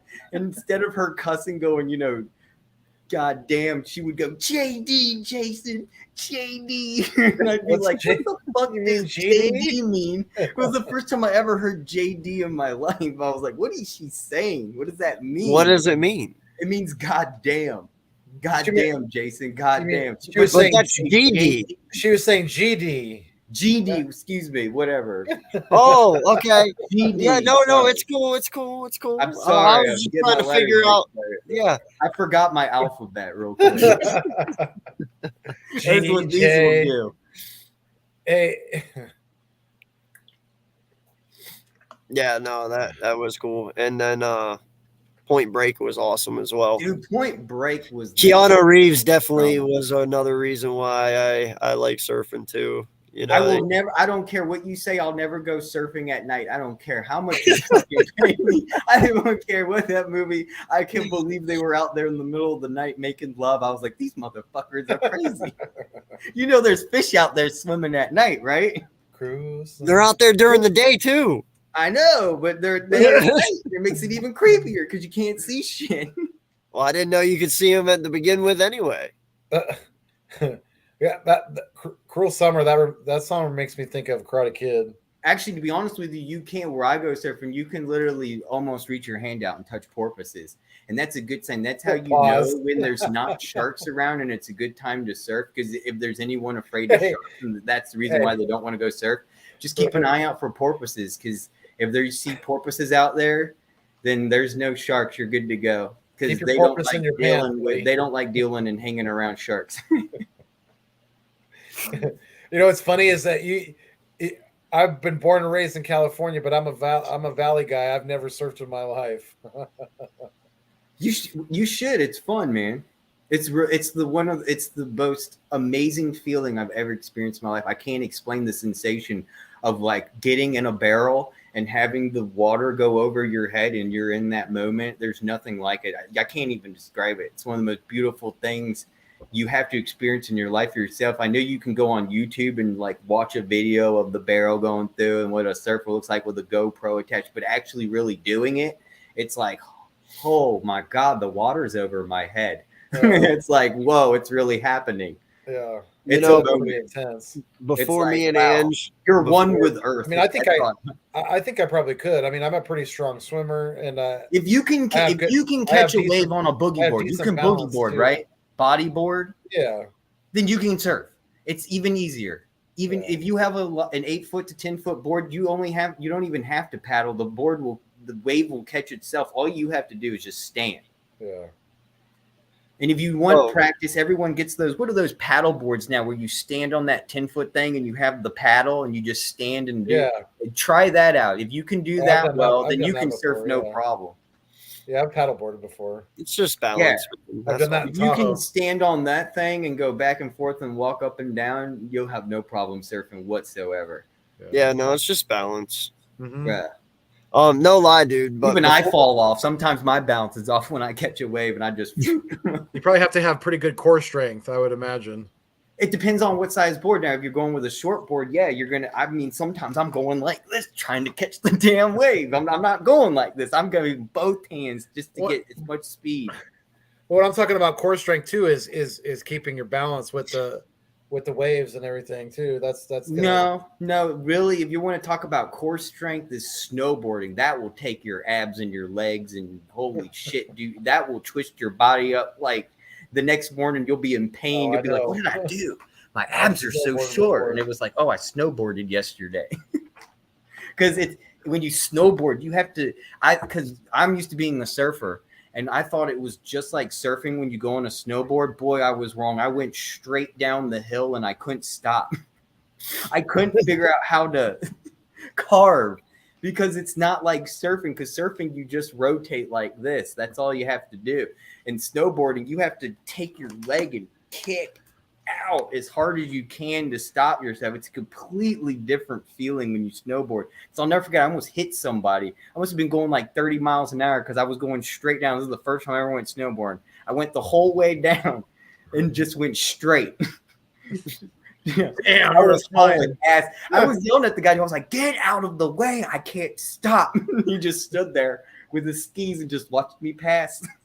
You know that awesome. Didn't even That move. right there. That makes me think instantly of Christmas Vacation when he fucking sits there and puts that kitchen spray on the bottom of the fucking trash can lid, and then Yeah, next thing yeah. fucking gone. But that's what they do on those snowboards, man. If you get them waxed up, Yeah. dude, you will haul ass. Oh yeah.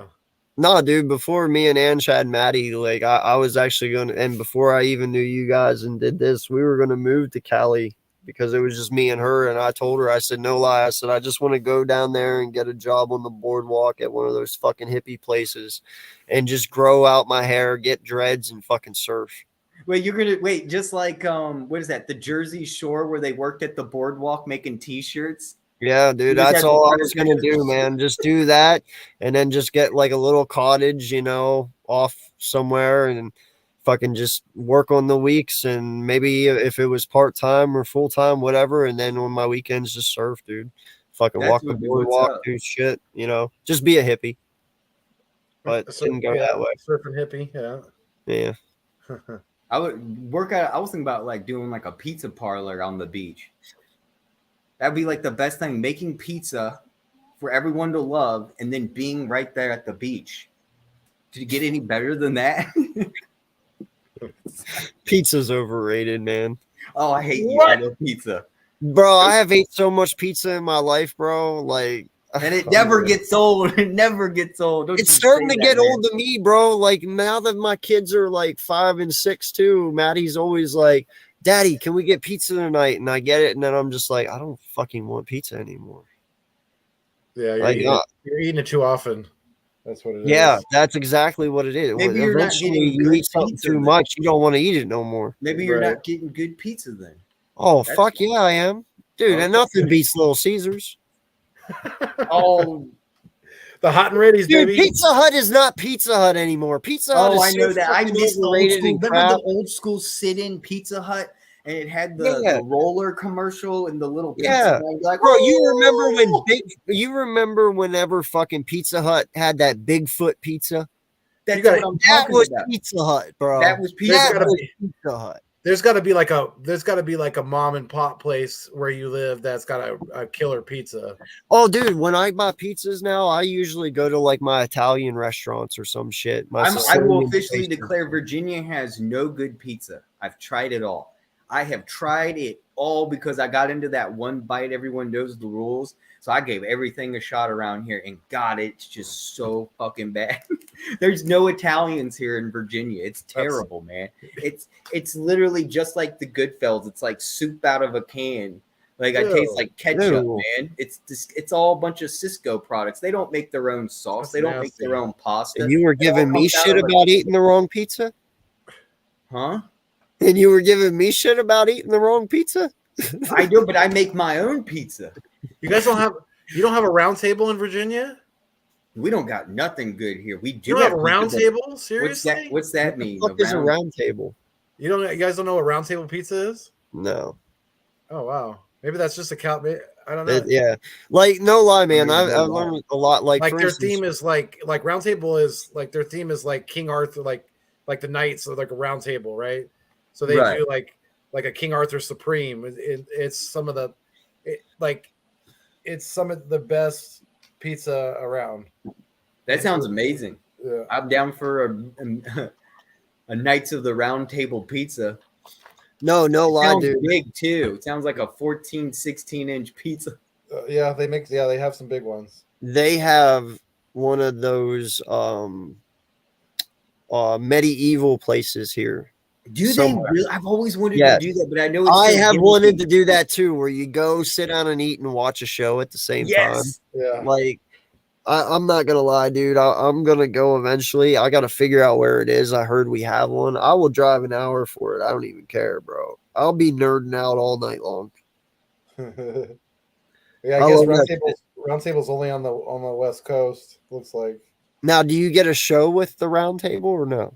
No, it's like a regular pizza That parlor sounded with like, wrong. I'm sorry. Do you remember the commercial from Grand Theft Auto 3 with the medieval? It's a medieval fair here in Vice Yeah. City or whatever. And it's like, No, it's come nothing on like down, that, one and no. all. That was one of the funniest commercials of GTA. it's not like a It's, it's not not like hoarding a pizza.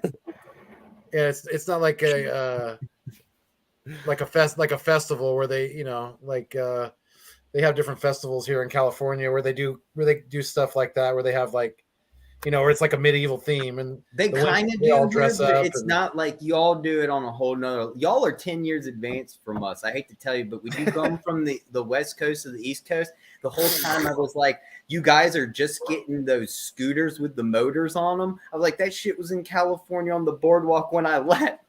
You know what I'm talking about? What were those Yeah. those scooter things that everyone had back like 20 years ago with the motor on them, and everyone Yeah. going around town. And I was like, dude, I've already seen these. It's nothing new. Like, you guys just found out about these? Bro, I remember when I was a kid, we used to go down to Ocean City, Maryland every fucking year. Every year. And do you remember when the banana bikes first dropped? Yeah, well, dude, that's always been a West Coast Like a thing banana too. They seat? love those lowrider bikes, and Fuego can be on me. They got those California magazines where you can customize, and they have all those customizations to make like a lowrider banana seat bike, and it can go up to like $10,000 of like unbelievable stainless steel customized lowrider. My friend got one. I think he paid like $2,000 for one. Well, they go way more than $10,000. Some of those bikes get real expensive. Yeah, They purple trick 'em banana, out. whatever seats. I've seen some crazy. Some got speakers.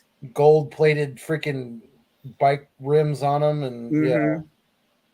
just Some crazy people shit. just have way too The much. rims have diamonds. I've seen That's rims that crazy. have like diamonds on every single. Like Jiminy. Some people Yeah. really into that though. I think Snoop Dogg has one. Oh, I'm sure he Bro, probably do has you multiple. know the one thing that I always scratch my head on? When Beyonce Oh God, if my wife heard me talking about this right now, I am not a huge Beyonce person. I think she's way Don't worry, over. I'm not either. I mean, she's Like, all right. I and don't mind her music, but I'm when not I heard crazy when I fan. heard last week that she now holds the records for the most Grammys ever won, What? that was an insult. Like, dude, you're telling me she's better than Prince? You're telling me she's better than Michael Jackson? She's better than Elvis Presley? She's better than all these fucking artists that have come before?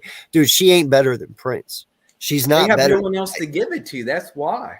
No, I don't fucking care, bro. That's unacceptable. Beyond, I What have about always Dua Lipa? Is she That's got some, one yet? that's some Illuminati shit right there. yeah, like I dude, heard about that too. I heard she's. I'm not gonna even say, but like I've heard that too. Mhm. Like her and Jay-Z are like supposed to be like the rulers of the next world of this new world order. I've heard like crazy things like that. I'm like, what? Y'all are on crack cocaine if you think that. Like they're just musicians. What could Yeah. they possibly bring to the table about like foreign international policy, and, like a GOP, and have an economic like they what? She We basically gotta just put be out a song, she make would just- everyone feel happy. would just We be can all go basically- happy, happy, joy, joy, and she'd peace. basically be a younger, better looking Michelle Obama. That's all.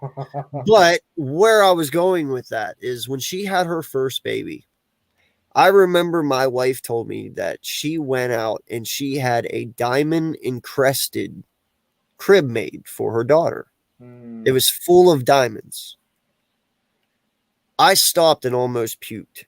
All right, first off, you're telling me that was like a $50,000 crib then, maybe even Easily. more. Probably more than Easily, that. probably like yeah. a $200,000 crib, Mhm. 500K, whatever the fuck it was. Probably a quarter. And then mil. my second thing was, who the fuck are you going to sell that to? They're not gonna Like- sell like, that. That's I know, but yeah. what, like, dude, that.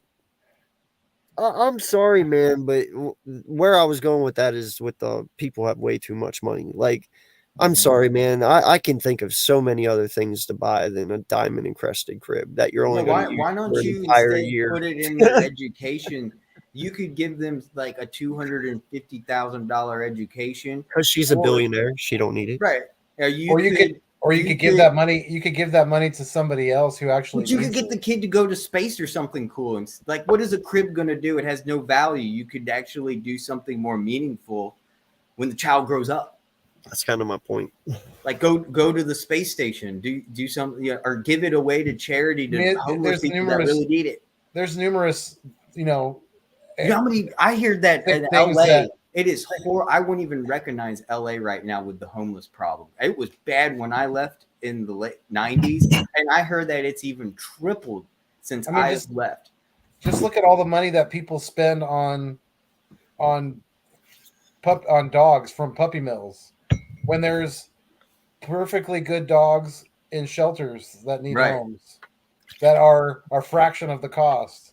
You know, people are spending thousands of dollars on Fraction of the cost. All you had to do is pay for a collar, shots, and that's about it. It's like $50. It's like instead of $3,000, $2,000, $2,500 for a purebred. fraction you of the know, cost. Yeah, Yeah, I know Oh, exactly man. what you're talking David, about. I wish It's you all the dirt best, cheap. bro. You just got to pay for their shots, I believe, and then I think just paying off their What'd you whatever say? their Okay? paperwork, and then the dog is yours. Yeah, David has to go in for a kidney operation Uh-oh. right after the Super Bowl. So I told him, I said, I hope everything works out for him. Okay. Oh, Nice. I Well, hope he- soon. I hope he gets definitely. better. But I don't blame you. I would have told my doctor to wait till after the Super Bowl too. I would have. Just don't kill yourself drinking on the Super Bowl. no kidding. Yeah, no alcohol for you with the kid. Yeah. Good luck with that, man. Definitely Play it easy. Oh, get better soon. That I was just watching a new Beavis and Butthead episode, and that's exactly what Beavis Beavis did. He wouldn't let Butthead have his seat back because Butthead was going to take it back when he would go to the bathroom. So he decided not to go to the bathroom, and he popped his kidneys. And Butthead wouldn't give him his kidney. And guess who ended up giving him his kidney? Do you remember the kid with the blonde hair, Stuart? And Beavis and Butthead, Stuart, the little kid that always would follow Beavis and Butthead around with the winger shirt. the black winger shirt. Yeah. Yeah, he's an adult and he's a real estate investor. And he ends up coming back and giving him a kidney, and Beavis doesn't want it. Beavis doesn't want it because he thinks he's still a loser. It's the most ridiculous episode I've ever seen. It's like someone's offering you a kidney and you're turning it down because it's Stewart. So in the new Beavis and Butthead, they're like grown up. They do a few episodes of them grown up and they go back to their regular. They kind of switch it up. Not every episode's of them adult, but it is funny as they're adults. They I haven't seen the adult ones yet. They all just became hardcore alcoholics. They just sit around drinking. Yeah, that sounds about right. And Beavis has a vape. Or an That's a E10 or something. And it's a good thing they made the song when they did, smoking in the girls' room, because now it will be called vaping in the neutral general bathroom. Wow. That's what it would be called nowadays. It'd be called vaping in the neutral general room. I didn't even think about that.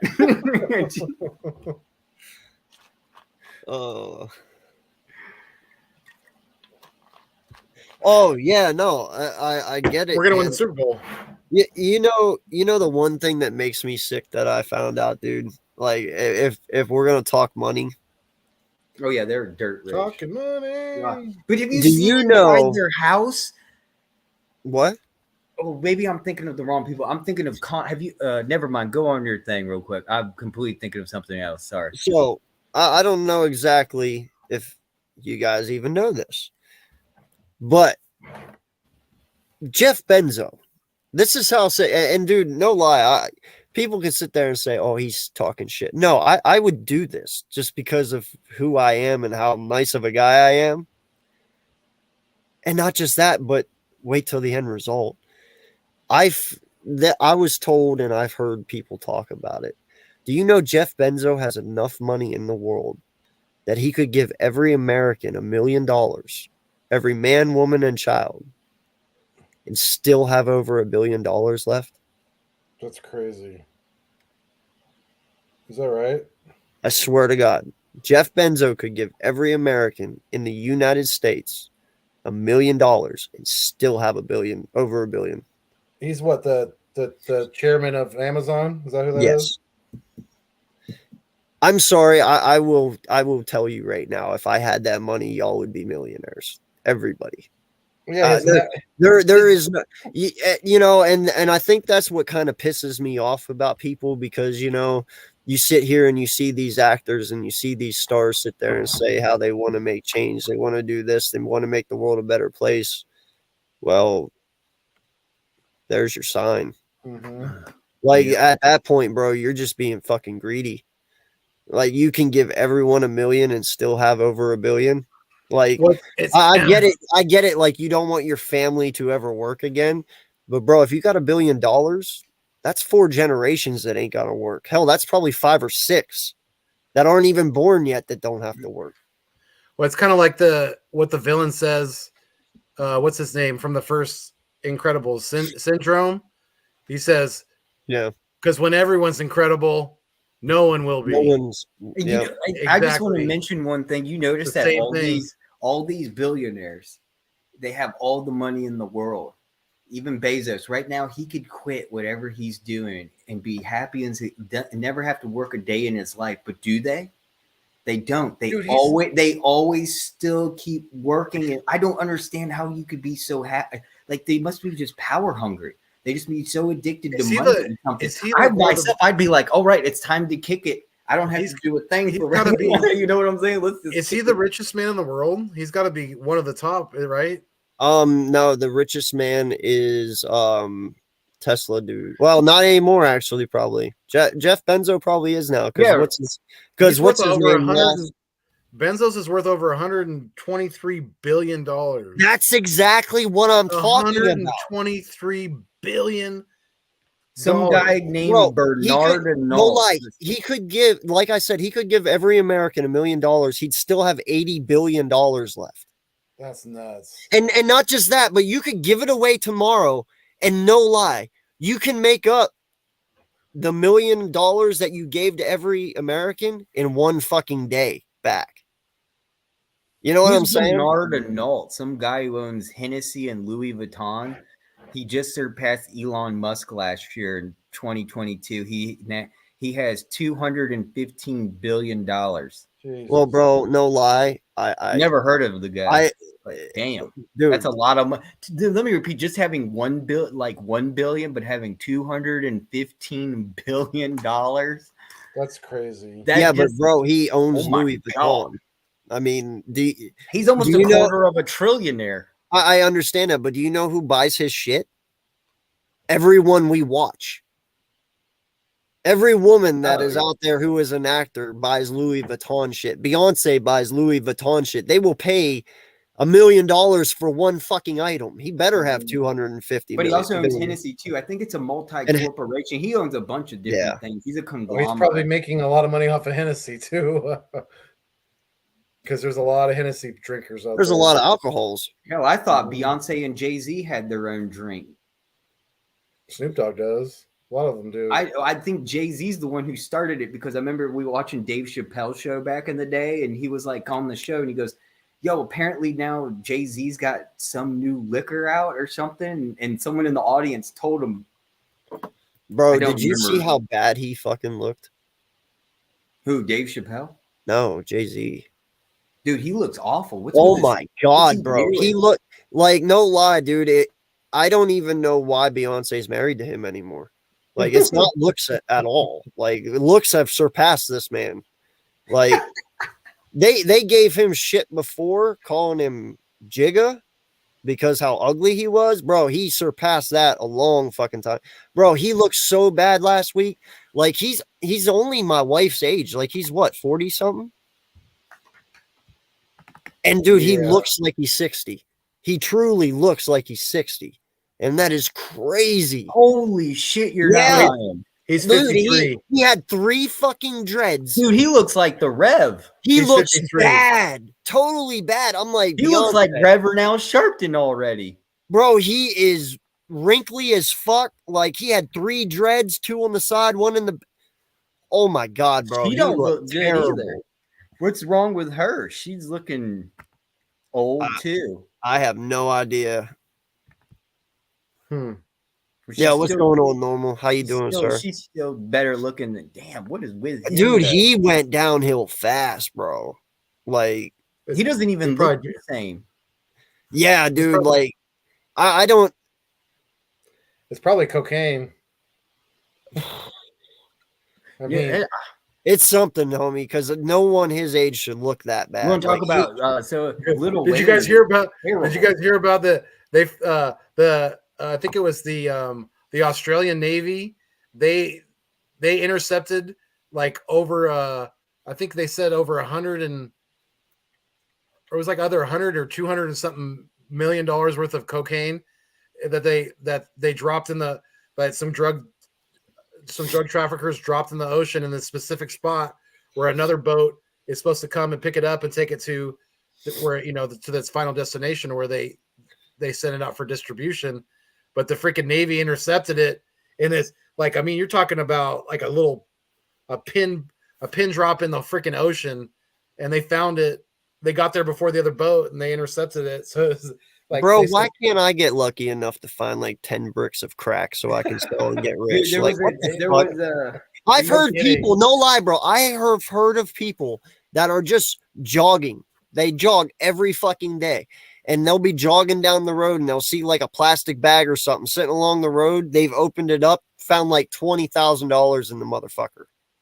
Like just chilling. It's like, why can't that happen to me? What have I done so wrong come in on, my that's like life? winning the I don't lottery. deserve to just find 20 grand sitting on the street. You know what I Right. mean? Yeah. I'm lucky if I find a penny.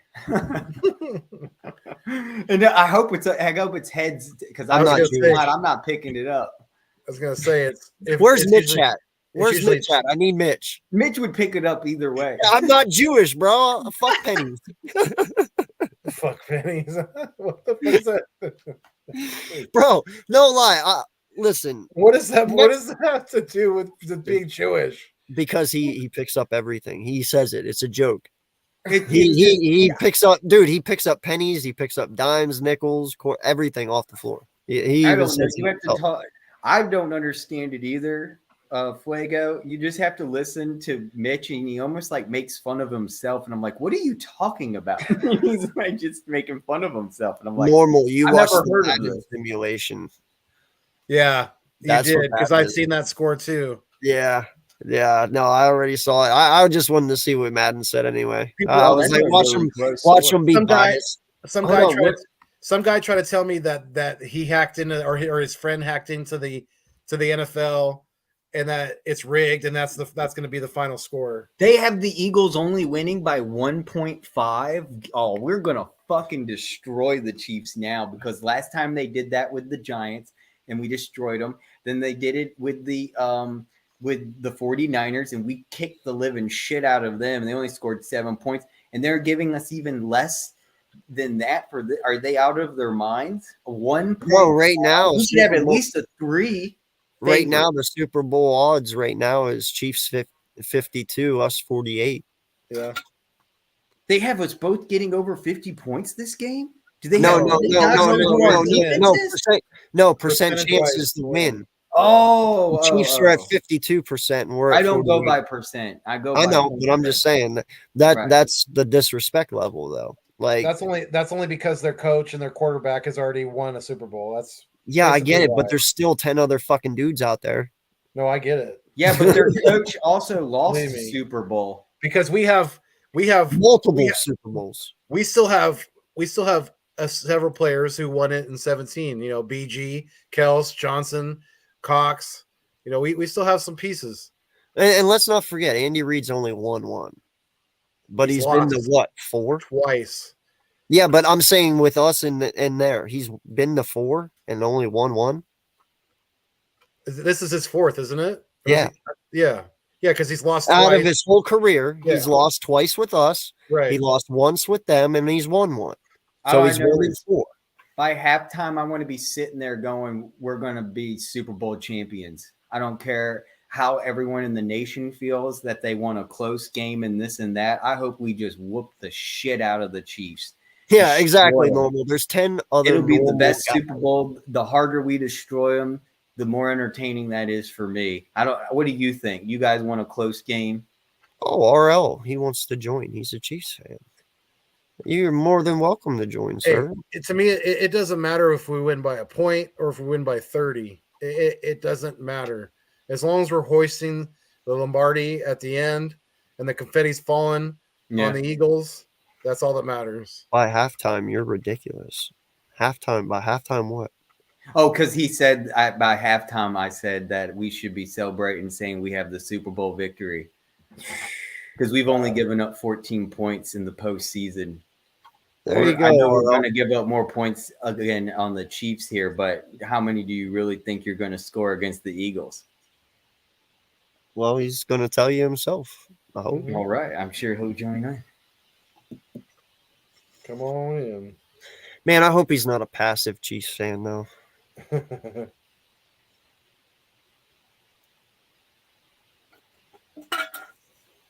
I'm just saying, man, like, don't count your chickens before they're hatched. Multiple teams have done that, and multiple teams have learned. Mhm. It's not going to be as easy as what you think it's going to be.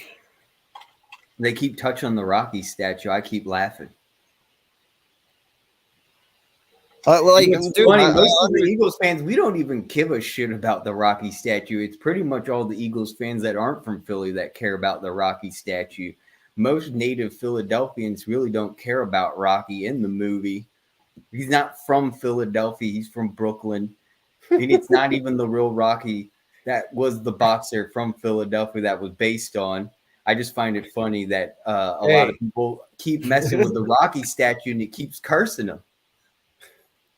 You're messing with my idol. I like Rocky the Don't movie. ruin my- but I'm don't ruin my saying dream. it's so what of it. What really? So what? It was filmed in Philadelphia.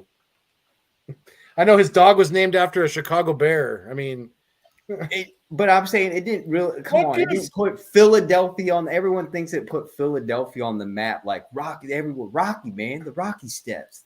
It's the Philadelphia Art Museum. Get yeah. over it. You know, it's crazy though how they drive the Jeeps up the steps. Have you seen them drive the cars up the steps? Well, when I was in Philly, in last year, in 2021, I seen the guys driving around like they're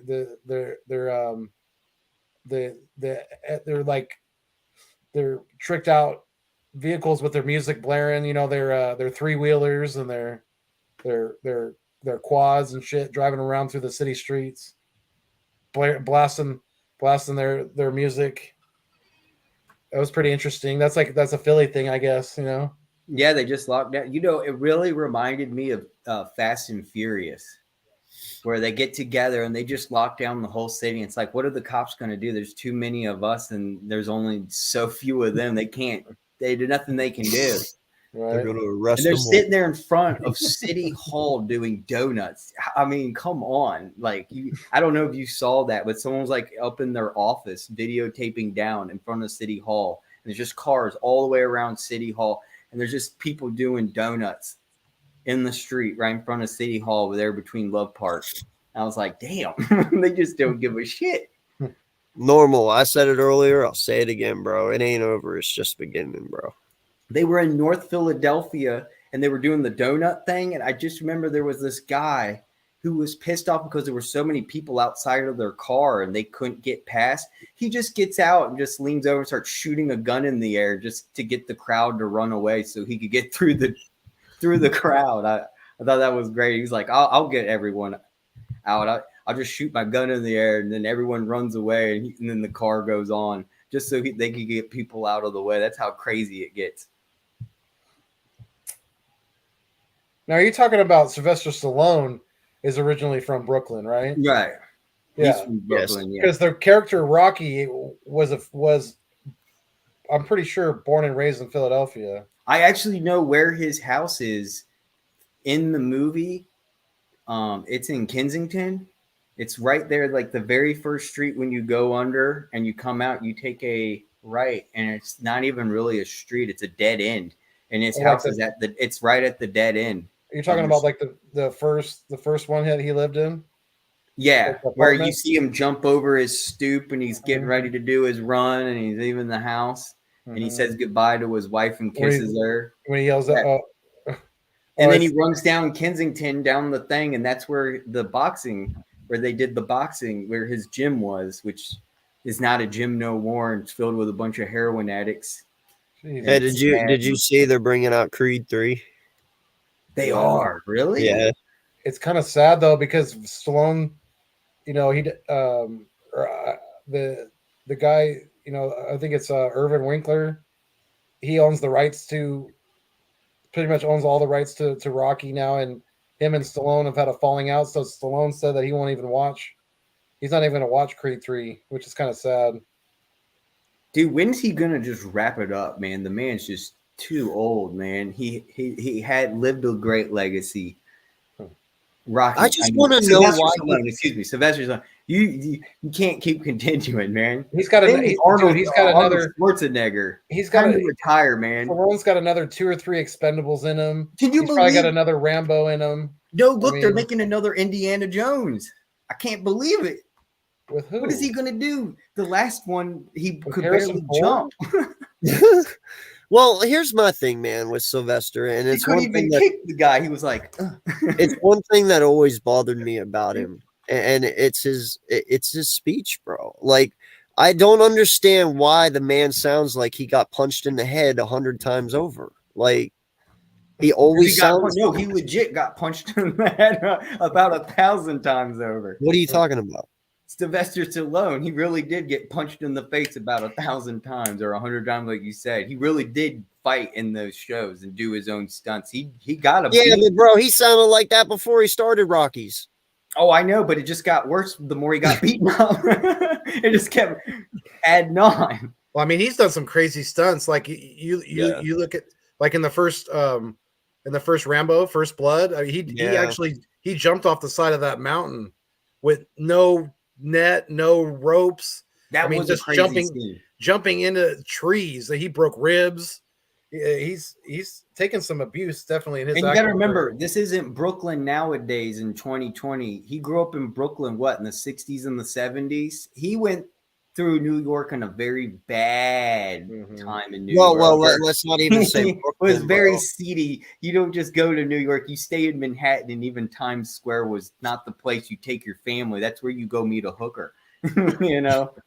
Well, and no lie, man, don't get it twisted. It wasn't just Brooklyn. The dude grew up in Hell's Kitchen. Like it was Hell's Oh. Kitchen. That's why they call In- it. That's right next to They call Times it that for Square. no reason. Yeah. I mean, So yeah, he grew up in Brooklyn, but he grew up in Hell's dude, Kitchen. have you which seen is Hell's probably Kitchen the worst nowadays? part. Like Disney World, I was walking around Hell's Kitchen and I wasn't even afraid. I was like, man.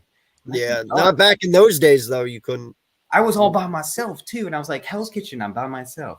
Yeah. I'm not even scared. It's like 11:30. I'm like, wow, I feel safe as can be. It's all yippee crowd, young kids out here drinking and stuff. I got my Mexican food and walked back to my hotel. Bro, do you want to know? In fact, I told Further this already, so he knows where I'm going with this. I learned something, a fun fact on the radio the other day. Further, you still know where I'm going with this or no? The church Keep thing. going. Remember the church thing I told you about yesterday? Keep going. A All lot right. has happened. Yes, that is true. All right. No lie, man. Did you know that the Church of Satan doesn't even actually worship Satan? I think I did know that. Yeah. They're actually, the Church of Satan is a group who they don't believe and they don't believe. They do well, they don't believe in anything. They're agnostic, pretty They're much. atheists. Yeah. And it's like, yeah, maybe you guys should probably rebrand that because that's not what you guys are. In fact, I've they're heard actually this on they're I think I watched actually the one Vice of the documentary about this. yeah, they're actually one of the most community driven establishments. Like they My help out teacher the was a community Satanist. That's a how I lot. know this. And he was Yeah. one of the nicest guys ever. Like you would never expect him to be all into Satan. He wasn't into Satan at all. But like he always said in class, "I'm a Satanist."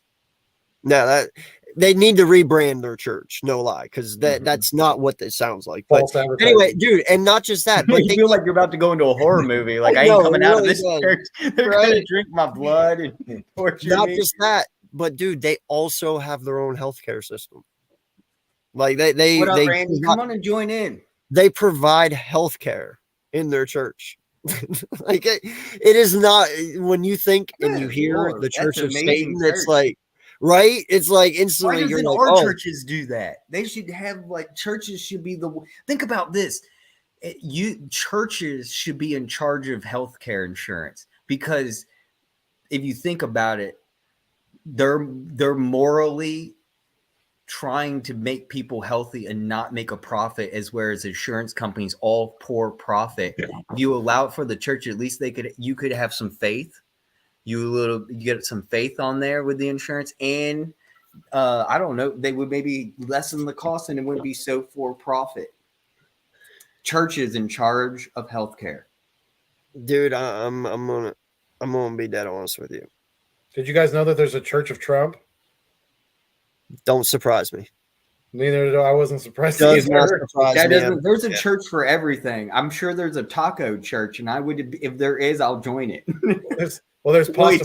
tacos. If there's pastafarians, do you know what pastafarians are? I've heard of it. I can't remember, but I've heard that word. Refresh my memory. They're these people who they go around wearing like pasta strainers on their head. Like they take their DMV picture with it. They Zoltan. Remember that movie? The dude who stole my car, and it's look it Zoltan. up, dude. It's a real thing. Right. Pastafarians. Listen, They put the aluminum foil on top of their heads, and they go Zoltan. I'm sorry, man. Listen, I am not a hater of any religion. If you want to Yeah, worship do whatever the hell you want, you can. But I'm going to tell you this, and I can speak on it because you know what? I've done my time in church as well. Yeah, this guy went to church. I know, weird thought, right? But I did. I am not Who a hasn't been fan. to church camp? when Dude, they were- I am not a fan of organized religion. I think sometimes, and I'm not trying to get personal, I'm not trying to hate on anyone, but I'll tell you what, man, what the fuck is that? That's a Pastafarian guy. Oh my god. Okay. Okay. But I will say, man, I don't want hate for this, but we were on it, so I'm just gonna say it. I feel a lot of times religion starts a lot more things worse wise than it does help. Like, for instance, there's certain things that religions get into that they shouldn't be in. Like, for instance, we'll use the abortion law as an example. That was a lot of Christian go-getters pushing that, because a lot of people think that, you know, that right should not be legal, that a life is a life is a life, and they deserve to live. I don't. So a lot of times, bro, I just feel they use their power to get what they want. They don't always have the best of interest for other people. Like, and I'm not saying everyone's this way, you know, but I have known a lot of Christians who are, and Catholics and Mormons, that they are probably the most judgmental people I've ever seen in my life. You know what I'm saying?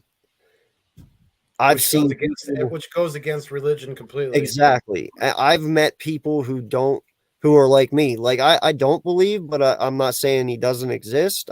It's just, I'm one of those guys. I believe that there's so many things in this world that have went wrong. If he was truly real, how the fuck could you sit up there and let all this bad shit happen and not do something? I've know heard what I mean? one wise old man once told me that the good die young. Yeah, I know, which makes me feel like shit, because I know. I was like, maybe that's not technically. In some way, it is true though. But in some ways, some people are meant to live longer. Some are just supposed to die young. And then some people, I think, like you said, AK, I think that everyone has a design.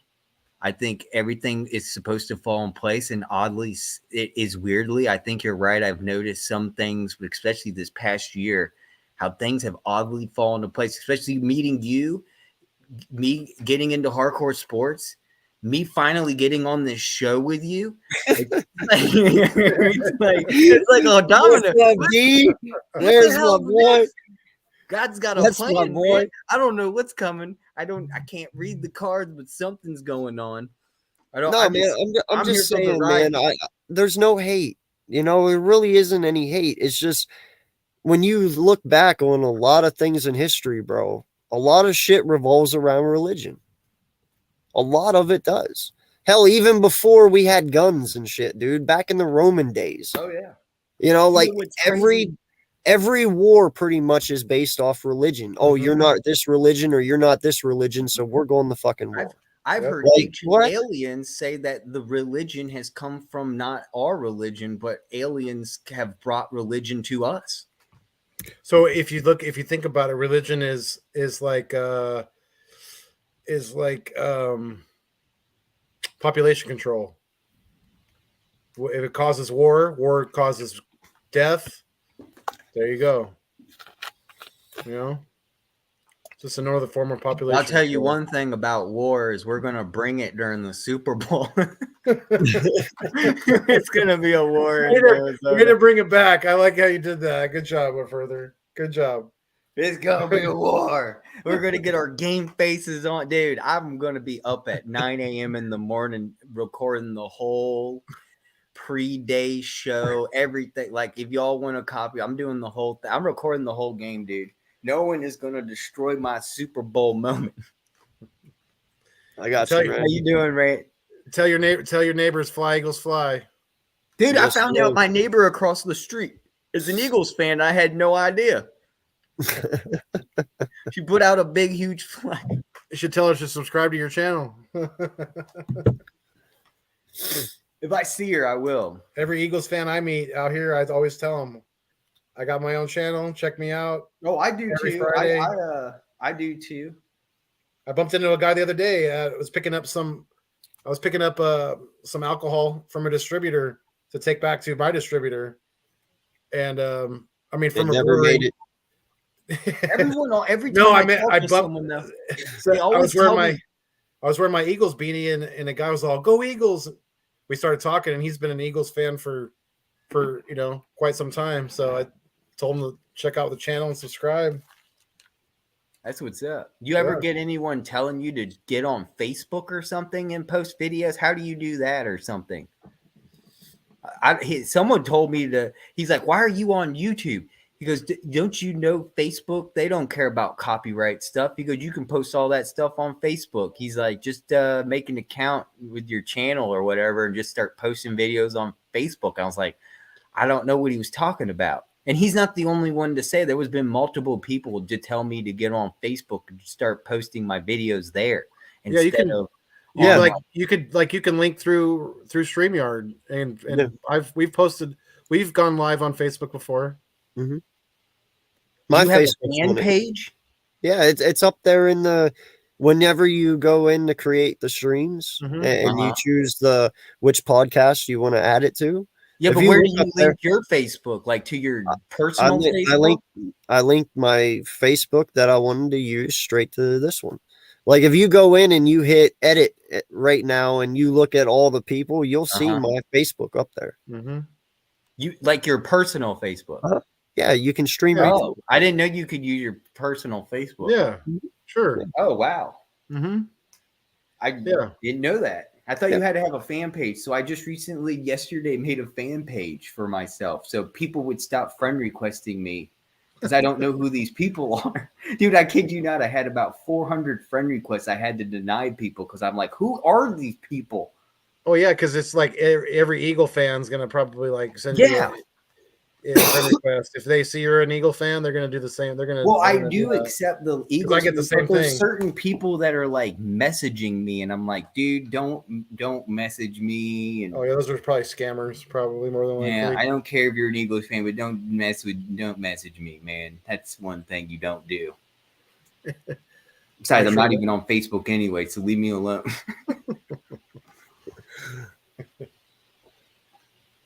Nah, if you want man. to message me, you can message me on YouTube. You can message me on Twitter. You can message me on Instagram, but don't use my Facebook, my personal Facebook. Don't. Yeah, I made that mistake. Yeah, how do I end up getting like 400 or 500 friend requests? It drove me nuts. I'm still fucking denying them. It's every day. It won't stop. Yeah, no, Like, I feel like Patrick the Starve. I'm like, who are you people? How do you find my page? Am I like on some? I must be on some like recommendation list, I guess. I haven't been on Facebook. That's the thing. I just reactivated my Facebook. I haven't been on Facebook since 2018. Right after the Super Bowl, I That's probably why. deactivated it, and I That's haven't been probably on why. since now. And like, it's just I've never in my life had this many friend requests in my life. I only had like 700 friends, and it took me like Goomies. 10 years to get that. Now I'm over 1,000. I'm like over 1,100. I've got I made 300 friends in 2 weeks. Hey, D, we're all grown ups here, bro. You can say I don't know who any of them are. Right? Hey, D, we're all grown ups here, bro, and it's almost midnight. You can say marijuana, tobacco, and gummies. Yeah. Okay. You don't have to It's a stretch. multi- We call What it that's stretch what it break. means in Spanish. You know, if there is a 14 or 15-year-old watching this shit right now, it's his fault. He should I'm be sure in bed. He doesn't give a shit either. now is that mixing it together, or separately? Yeah, what is that called where you used to mix the tobacco with it? A sploof? A spliff. Yeah. Spliff. I used to That's have only a if- roommate. That's I only if you roll it in a blunt though, like Yeah. a blunt wrap. What about a joint? No, I've heard a joint you can do that too. That's Well, you can on the That's called pregame. something different. That's It called something is. different, I think. What is it called? I think it's called keefing. Pretty sure. That's Like when you just mix marijuana and Well, tobacco so together. like queefing, I'll just check it out. Yeah. With a A moke? It's called a moke. moke. That's what it is. That's right. That's Well, then what's- way off. never, yeah. I don't know, man. I don't stick to I'm the tired. fucking technical term. Oh, Gummies. A gummies moke. equal. Oh, Oh. okay. I'll have to Gotcha. remember that one. I thought it guys. was just a I thought it was a just a Yeah, I thought misprint. you were just. Yeah. Thought it Oh, was, dude. gummies. I know how to identify them. cookie. I get them in my backyard sometime, dude, and I get to pick them. That's it's only in the fall though. They pop up, and I get like, I won't say anymore, but fun times. What? What? We're talking about gummies. Yeah, I know, but why won't you say? Those kind of gummies don't grow from the ground, do they? Yes, they do. Absolutely. Nightcaps. They have all different types. You can identify them. I got highly 'em in- recommend did you that say- people not you got- doing it. Yeah, dude, you find them in the graveyard where the homeless men shit. You'll end up probably getting inkies. Ew. No, I kid you not. They literally turn black and they'll kill you. They'll need- Pinkies. I don't even No, want to know literally, how I you. kid you not. Listen, bro, They're- I don't want to they're- know how you know this. I don't No, even want to know. literally during colonial times they used it as ink. If they didn't have oil from whales, they would use ink caps. They're called ink, and it would ink from shrooms. You could take shrooms and use it. The shrooms will turn black, and you can use it as ink for pens. That's why they're called inkies. Makes me think of Inka Dink, a bottle of ink. Oh man. Fun fact if you didn't know. Get your feather pens out, everyone. And Further's got nightcaps growing in his backyard, apparently. Where homeless men shit. Dude, I guarantee you AK does too and doesn't even know what he's looking for. What? I don't You're in look. a better environment. Motherfucker, You're on would the I side be of a out mountain. Why would I go looking for fucking shrooms when I can just go to my local drug dealer and buy them? Well, that's awesome. That's like going out. That's like going out and look for a stray cow when you could just go to the store and buy a steak. That's like trying to find a hooker and you don't have Philadelphia. What? I didn't get that one. I didn't. There's a hooker in every hell, bro. There's a hooker in Carlisle. Exactly, somewhere. but you're not even in the city. How are you going to find one? I just seen one up here in Auburn the other day. That's what we like to call a frozen hooker. A frooker. Oh my A god, frooker. She's a frooker. she's standing out there like an icicle. A froor. I could really go further with this, but I'm just gonna stop. I don't even care how late it is. Wait, we're not even in the AM yet. I know it's too early. Further For this AM. shit. Oh, I see what you did there. Further AM. Yeah, right. It's all night long, all night, all night, I can't. all night. We've almost been long. on for 2.5 hours now. Wait till she thaws out and throw her back out. I swear, dude, we should go live tomorrow too. Oh shit! Dude, what are y'all doing tomorrow? Seriously, though, what are y'all doing tomorrow? I'm sure y'all aren't going to be sleeping. We got wives and kids. What do you think we're doing? Family Okay. stuff. Yeah, I probably got a honey-do list the size of Texas right now. Yep. Oh, honeydew. That's there you go. Yeah, I'm enjoying the bachelor life. Yeah. Making it to the fullest, you know. It's don't ever. I give really it up. do. I need to Don't get play, back. don't play. Don't say that. I seriously need to get back on Photoshop and make like a new hardcore sports logo and some cool shit. And you know how we did the 007 intro? I want to do something different, like a Terminator or something. I don't know. Okay. Think of a movie or a video game, particularly more of a video game that I could recreate. And old, because I can't do new graphics, like N64 or something like that. Hmm. Mm. We could do like the original Grand Theft Auto, something like that. San Andreas. No, the original.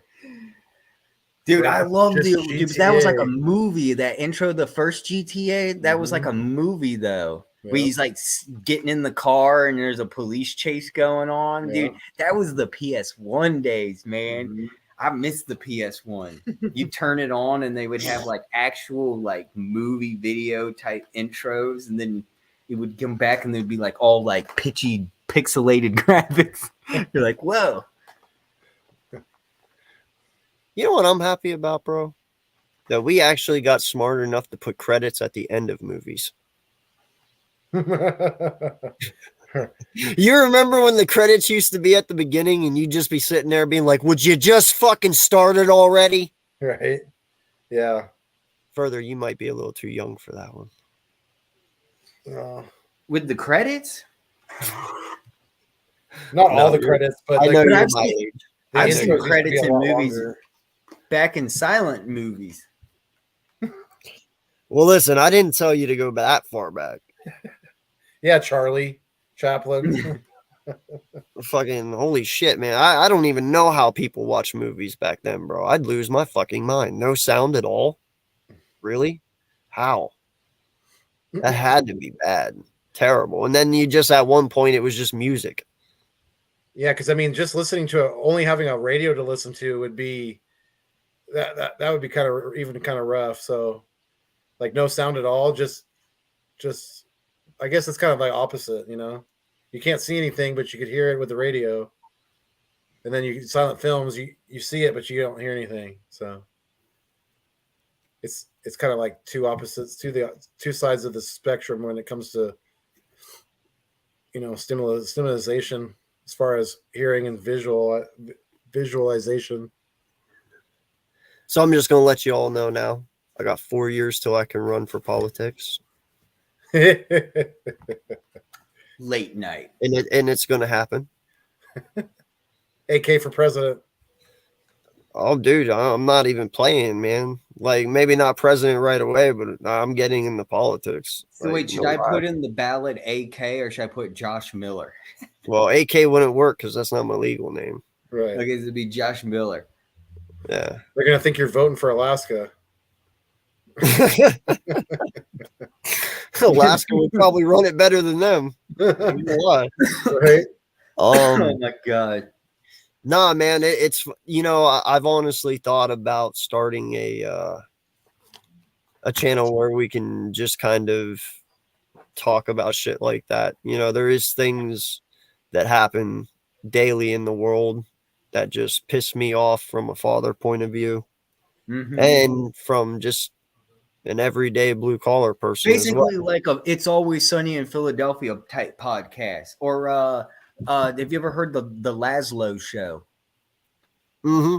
Mm-hmm. The Laszlo Jones had that thing that wasn't part of Grand Theft Auto, and him and Ed Reed and Big Wayne. Big Wayne was my favorite, dude. He died a few years ago, and they haven't done the show since because Big Wayne was like literally the guy who made the show because his unbelievable stories of being in New York was like smoking crack underneath the Brooklyn Bridge and putting cigarette butts out on horses in Central Park. I mean, the guy was just filled with those unbelievable stories. They would go into love with Big Wayne, and they would have these moments of him getting hookers in New York City and all these crazy stories. No, man, it's just one of those things. I've thought about it for a long time, and in all honesty, man, I'm just tired of fucking seeing 80-year-old people get president year after year after year and nothing fucking changes. Well, Obama was young. Yeah, he was young. Bill Clinton was young. Bro, Bill Clinton was in the early mid 90s. I'm talking right now. Like, listen, man. I'm talking about Bill Clinton when he ran in the 90s. No, I know, but I'm talking about now. Oh, well, Like now. Like, I mean, I think it'll be Marco Rubio. see, this is my whole. But he's the only one that makes logical sense. I know None of people them make probably won't logical like him, sense, but at bro. least he's honest. No one, no politician is honest. None. He is upright, most front, I guess. Would say most caring. And it's not a facade.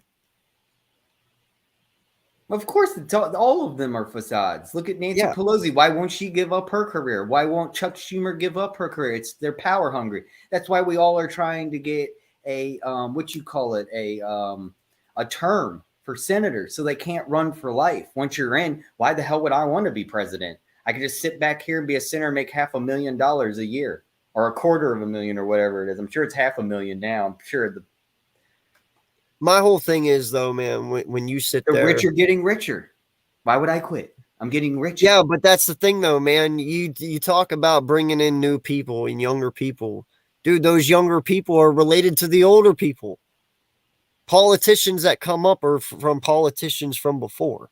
I mean, you're always going to have a Clinton. You're always going to have a Bush. You're always going to have. Ron Paul was the only these one fucking that people. I believed in.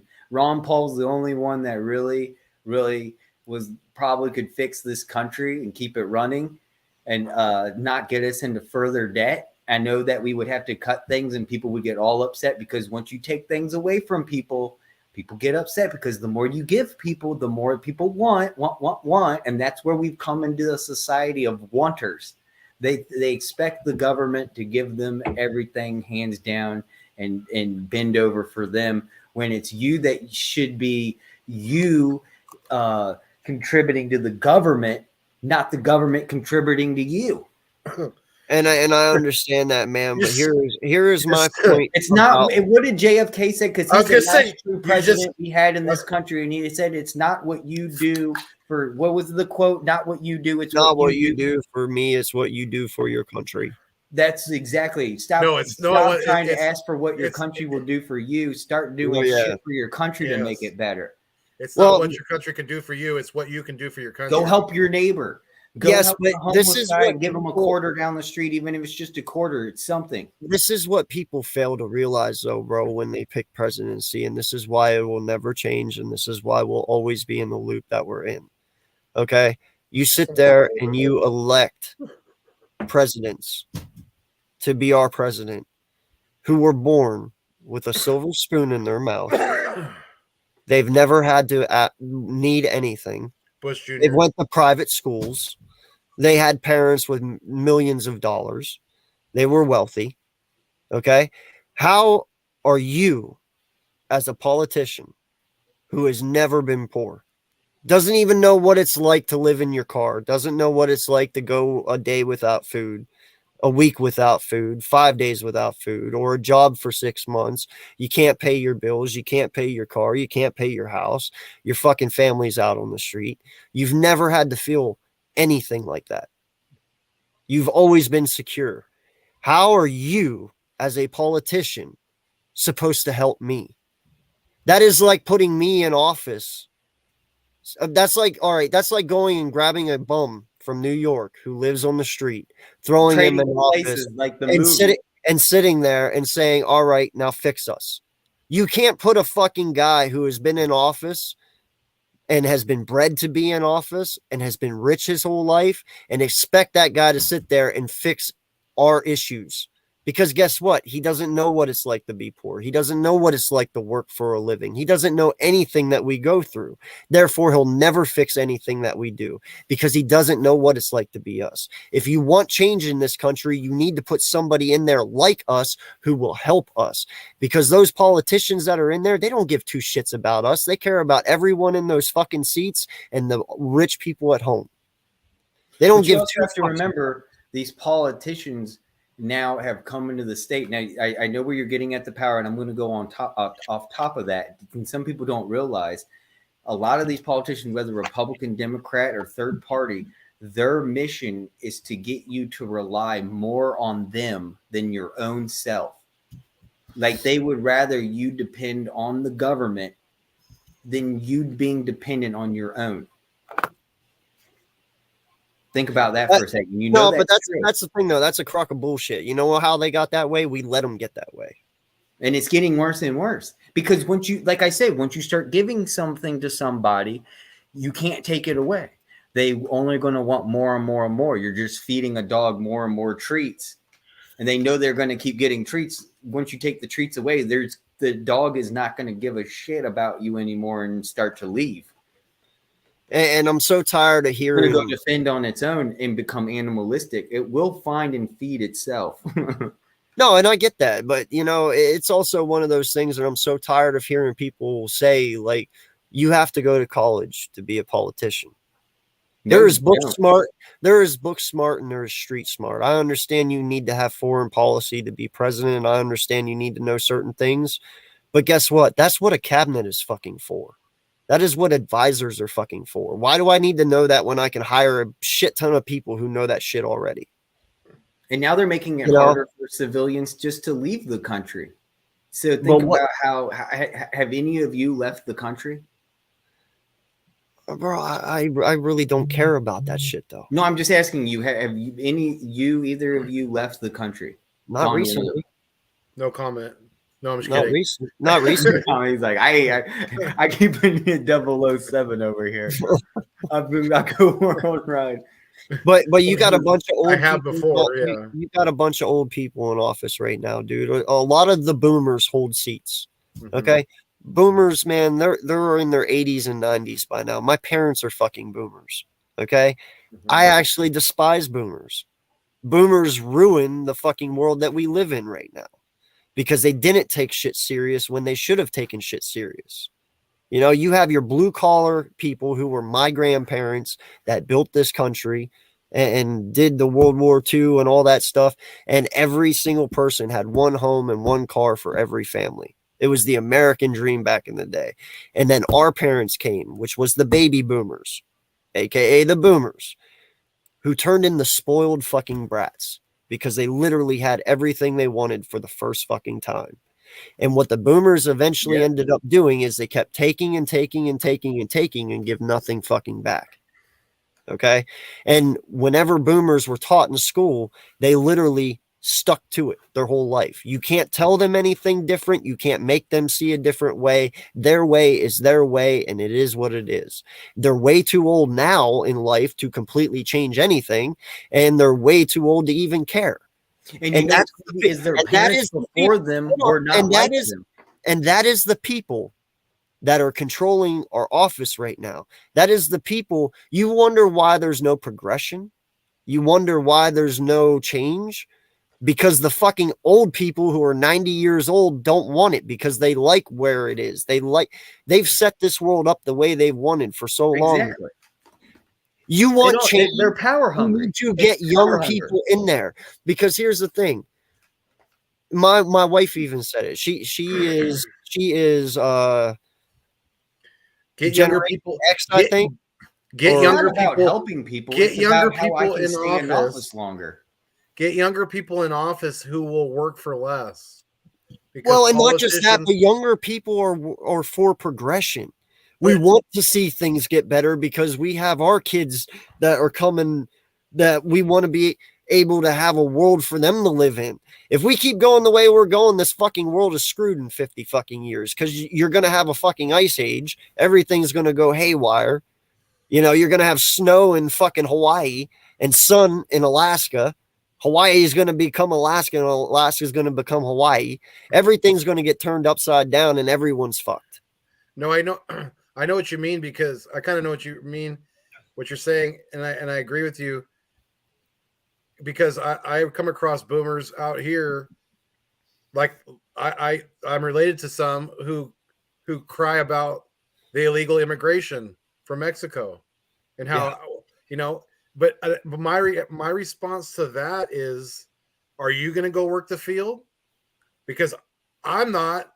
I definitely not. And you want to see California's agriculture go to shit? Stop. You cut off the border, and you'll see the agriculture of California go to shit because the average white person in California is not going to go work the fields. They're not. Dude, we have California's agriculture is so great because of Mexican immigration. Dude, here in Pennsylvania, we have, where I work, we have corporate apartments for corporate enterprises that get work here and they want to house their people. You know, we have a place that's Bonnie Plants. and all they do is just grow plants all summer long. Dude, they bring up their Mexican people on their work visas that they have hired, and they give them a place to live. They do that work, you know. They cut the flowers and they replant the new ones, and then after it's all over, they go back for the winter. You know You what? know? But my point is, what American is going to do that? Right. I'm not going to go and clip roses Right. for 8 hours a day for Right. fucking $7.50 an hour. Get the fuck out of here. No. Dude, they were talking about upstate New York. That's what I'm saying. On Vice. You can watch this video on Vice YouTube channel right now about illegal immigrants in upstate New York and dairy farms. And what they're hired to do is literally clean up all the cow shit because no one else wants to do that. Because they put the cows in stalls to get the milk out. So they sit there in rows, you know, pumping out the milk. Well, you know, in the process, they're pooping. So their job is to literally go and clean out cow shit. And it's called one of the most nastiest jobs in America. You can look it up on Vice.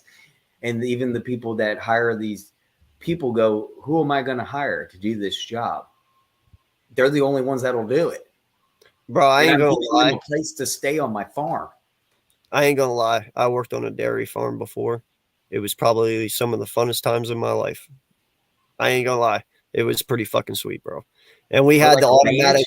I would love to be on a ranch. No. It was here in Pennsylvania. In fact, the guy that I worked for, the kid, You weren't working. You were milking it. Don't oh, dude, listen, bro. I have never been up at 4 o'clock in the morning and stayed up till 8 o'clock at night and have a day go by so fast, like working on that farm. I'm not even playing, bro. Your day flies. Yeah, by dude, you have so You're much to constantly do. doing. right. It was so fucking awesome, dude. I got paid every 15 days. It was like 1,800 for 15 days. What? Yeah, dude, it was amazing. It's just that sounds like fun. It's not like you're getting paid great, but it sounds like fun though. Oh, dude, it was awesome. You got to sit there and make the feed for the cows. You got to drive tractors, and no lie, they're fucking. Who wouldn't do that for $1,800? Right, dude. It was fucking awesome. And then we would sit there. What's that? And they're farm automatic. simulator they got. I would. Their automatic milker, dude. It ran on it. It was an elevator. It was like a one of the moving floors at an airport. You know, you just stand on it and it moves. I know what you're talking about. Yeah. Not a jetway. It's yeah, whatever the fuck you're it is. talking about. It's an But they have escalator, a those. flat escalator, Yeah, they have those for the dairy cows. horizontal escalator. You literally you shoot the dairy, you shoot the cows into the pit. It's a moving And they get sidewalk. on the moving sidewalk, and they just stand there, and it takes you in, and it stops every cow one by one. It sits there, and it only takes like 2 minutes. It fucking milks them, and it kicks them out the other side, and they come out around and go back where they were. And you didn't have to do anything, dude. It's so fucking fun, man. It really was. I even got crushed by a bull one time, bro. Broke 2 fucking ribs, and I got up laughing. Like I was like, yo, because Cody was sitting there. And the bull would not back up. And I'm standing right next to him with a brick wall directly behind me. And dude, Cody just punches this bull right in the face to move him because he was just being stubborn. Holy fuck, he should not have done that because that pissed him off and it sent him right into me, dude. I was like, fucking dude, everything just escaped from my lungs. It was fun. Working on a milk farm is fun, dude. It really is. Utterly amazing. Utterly amazing. Yes. That's my last one for the night, I promise. It is moo-tastic. I got beef with that one. It reminds me of that episode of Modern Family where Cam and Mitch go to a dude ranch and Mitch can't take it, and fucking Cam's like going, sweet, like calling the cows could come in, and Mitch is like, I can't do this. He calls it. No, he said, yeah. He calls he calls their daughter. Yeah, Lily. Yeah. I about fucking died laughing. I was like, this is great. This is the Dude, best to be stuff honest, ever. man, I never would have guessed Cam was not gay. He played it so well. Mm-hmm. I didn't like- either. Right? I knew Mitchell was. I knew he was in real life because he was very open about it. I Right. didn't really know Cam until Modern Family. Like I've known of him and I've seen him He's in a good other actor. things. Like he was in Tammy with Melissa Tomei. McCarthy. Oh yeah, McCarthy. Yeah. And like he was just in small, but dude, Modern Family, bro. He is such a tremendous actor. Holy is. shit. I love And the- did you see the episode where he was the football coach and when he was playing football, he acted like the tough straight guy and then Yeah. he'd have to go home. Dude, like that was some of the best acting I've ever saw. I love Like- when he's with that one episode where he's dressed as the clown and they go to the gas station and this guy that's rude to Mitch and he totally freaking punks the guy. I love that one. That one's great. Bro, you You- remember the You one where they, apologize to him right now. you remember the one where they thought they locked their baby in the car? Yeah. Dude, that was so when Cam flipped out Oh screaming. my god! I And he was lost like, "I'm my gonna break shit. it. I'm gonna." He's break like, I'm gonna break it. I'm gonna break it. Fucking oh my god. I was like, yo, you gotta stop. I was dying laughing, dude. It was so fucking funny. God, Cam, really that show, But and him it- becoming the football coach, and he's out there talking to the principal, and he's like, "Well, I'm just out here temporary coach," and he's like, I don't really have one." And he just Yeah. Cam runs out on the field. He's like, "All right, boys, get out here, let's go!" Like just changes his tone like completely. I was like, "Whoa, where's this Cam coming from?" Yeah, it was so well written, dude. It was great. And One of the best shows ever, dude. sorry. I just finished Modern Family. I guess they finally ended it, and I finally watched all the episodes. So I just recently finished. I think it was like the last season or the second to last season was one of the funniest episodes of Modern Family I've ever been. One of the girls, the younger girls, was working at this club in like it was just a spa type club in this skyscraper with multiple floors. And the whole family's there trying to get access to the free club suite because she's working there, but they're all there at the whole time, but in different locations doing different things. And it's just one of the funniest episodes I've ever seen in my life. I like the one where Jay and Gloria they're complaining about the dog barking next door to the neighbor, and the neighbor's all, and to think I never once complained about that parrot that's always squawking over there. And he's thinking to himself, parrot. And then they Oh, they pan to Gloria freaking going, yay, yay. yeah. That shit's fucking hilarious, dude. I remember that episode. That was great. Yeah, and then it dawns on him. He's like, "Oh shit, that's what he's talking about." The parrot. Yeah, I no, never once complained about that parrot of yours. It was Gloria the whole time yelling. Yeah, that reminds me. Y'all watch It's Always Sunny in Philadelphia? try kitten mittens. Oh, I forgot. Is there a new season coming out? I don't know. Did you guys know that that dude from that show and Ryan Reynolds own a soccer team? You talking about Charlie Day? Yeah, no, not Charlie Day. Michael E. What's Oh, his- yeah. Oh, great. 4 days ago, just announced season 16 has begun filming. Yeah, they own a fucking soccer team. It's pretty cool, actually. Yeah, Ryan Reynolds. Yeah, they have a show called Waxum. That's Wexham? that's the name of the soccer team. Oh, but I thought they had a show though. They have a TV show. It's a comedy TV show about them owning it. No, but they really do own it, though. I know they really did. They have a show. I haven't seen it though, but they have a comedy show I apparently didn't know that. about it. Yeah, and apparently next week a new season of South Park. Next week after that is a new season on Comedy Central of Beavis and Butt. Beavis and Butthead's moving from MTV, from Paramount Plus, and now Beavis and Butthead have found a home at Comedy Central. What do you all take on that? bro. You're excited. I know you're excited, but I'm I'm waiting. well, I have the logo. I'm fucking pumped. I'm waiting for the Mandalorian to drop. Honestly, bro. Dude, I just heard about that yesterday. My brother hit me up and told me about that. I was like, yo, what's up with the new Star Wars? What's going on? He's like, Mandalorian's coming out soon. I was Yeah. like, fuck yeah.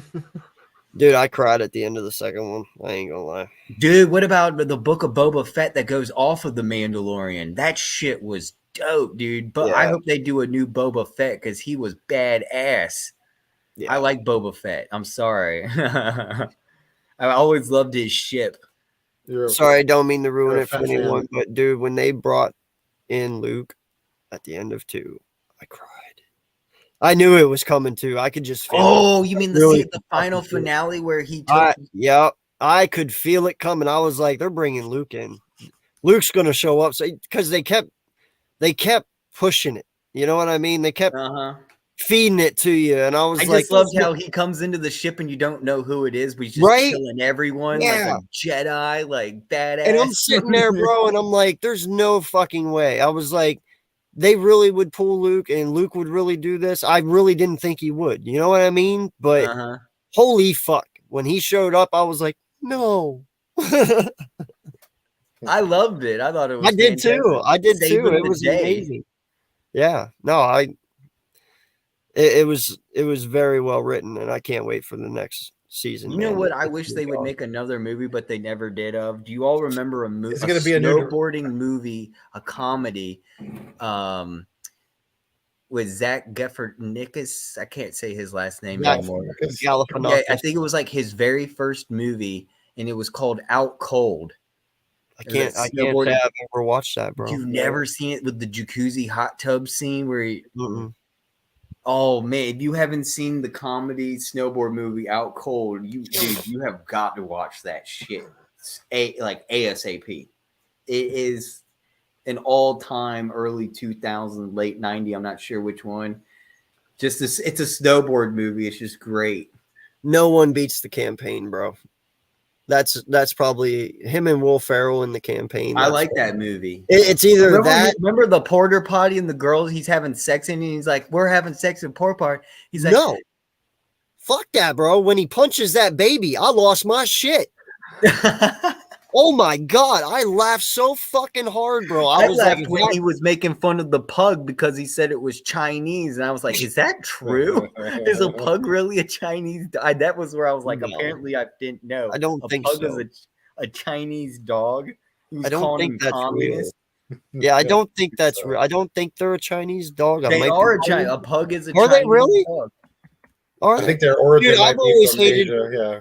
I've And the always reason hated why a them lot of because it people looks don't like like they pugs got is their. because the Chinese manipulated the dogs and cut off their snouts and everything. That's why they're all so their faces so abused, is because the Chinese were cutting off their noses and snouts, and they were transformed into pugs the way they are through horrible breeding. And that's how pugs became pugs. That's why a lot of people don't buy pugs, is because the process of breeding them They're just is ugly, so bad. bro. And when you Just- have a pug, I don't know, you mean- have to really care for a pug. They're Just dog evolution in general is just hard to wrap your mind around. I mean, how yeah, do we go some from of it's really how do we go disgusting. from wolves to chihuahuas? Like, how And do- then what about how the fuck do we King do that? Charles Spaniards were really breeded all fucked and inbreded. Those King Charles Spaniard dogs that King Henry had, they're beautiful dogs. I would love to have one, but they have, just like pugs, they're bred so wrong that, dude, they have their problems. gene pool's been When they run get way, old, run they way won't too be able to thin. walk anymore. You better be prepared. They're gonna just only be able to lay there, and they'll just piss and shit on the floor. That type of care. That's why when I said earlier about because like getting a mixed breed dog as opposed to a purebred is a better idea anyway, because there's way more health risks from dogs from puppy mills with purebred dogs. Exactly. Because their gene That's pool right. is just it's run way too thin. They So you might dilute as it. well just exactly they dilute Because it. they keep breeding the same dog with the same Yeah. female over and over and over again. Right. It's to make like because it's all about the money for those people. They're greedy. They're trying to get as much out of each dog as they can. yeah, they're not letting it do it naturally. When there's perfectly good dogs in shelters that need homes that are being euthanized because they don't First have off, space no for them. dog should cost anyone over $1,000. Mhm. Like I know, and there's I- some I- that are like $2,500. I about dropped my mouth for a King That's my Charles point. Spaniel, like I was just talking about. It's $2,500. bro, French bulldogs get up to be $2,500. I know Oh, my yeah. cousin bought That's one. kind It's of my disgusting. point. Is when that is outrageous when you're talking for a fucking pet. Right. Like That's I'm not your sorry, pet man. anymore. That's your child, dude. Yeah, fuck that. I got If two fucking already. dies, you're out $2,500. I hope it gets 10 years of You know what life. I would you know what I would love to own one day is a Savannah cat. Those are expensive though. Those can cost from like a couple grand to like up to 20,000. Those are basically it's like a domestic cat. Oh, bred- they look like bred with a- bobcats. Kind of, yeah. They get pretty big. I've met a couple of Savannah cats and they're pretty cool.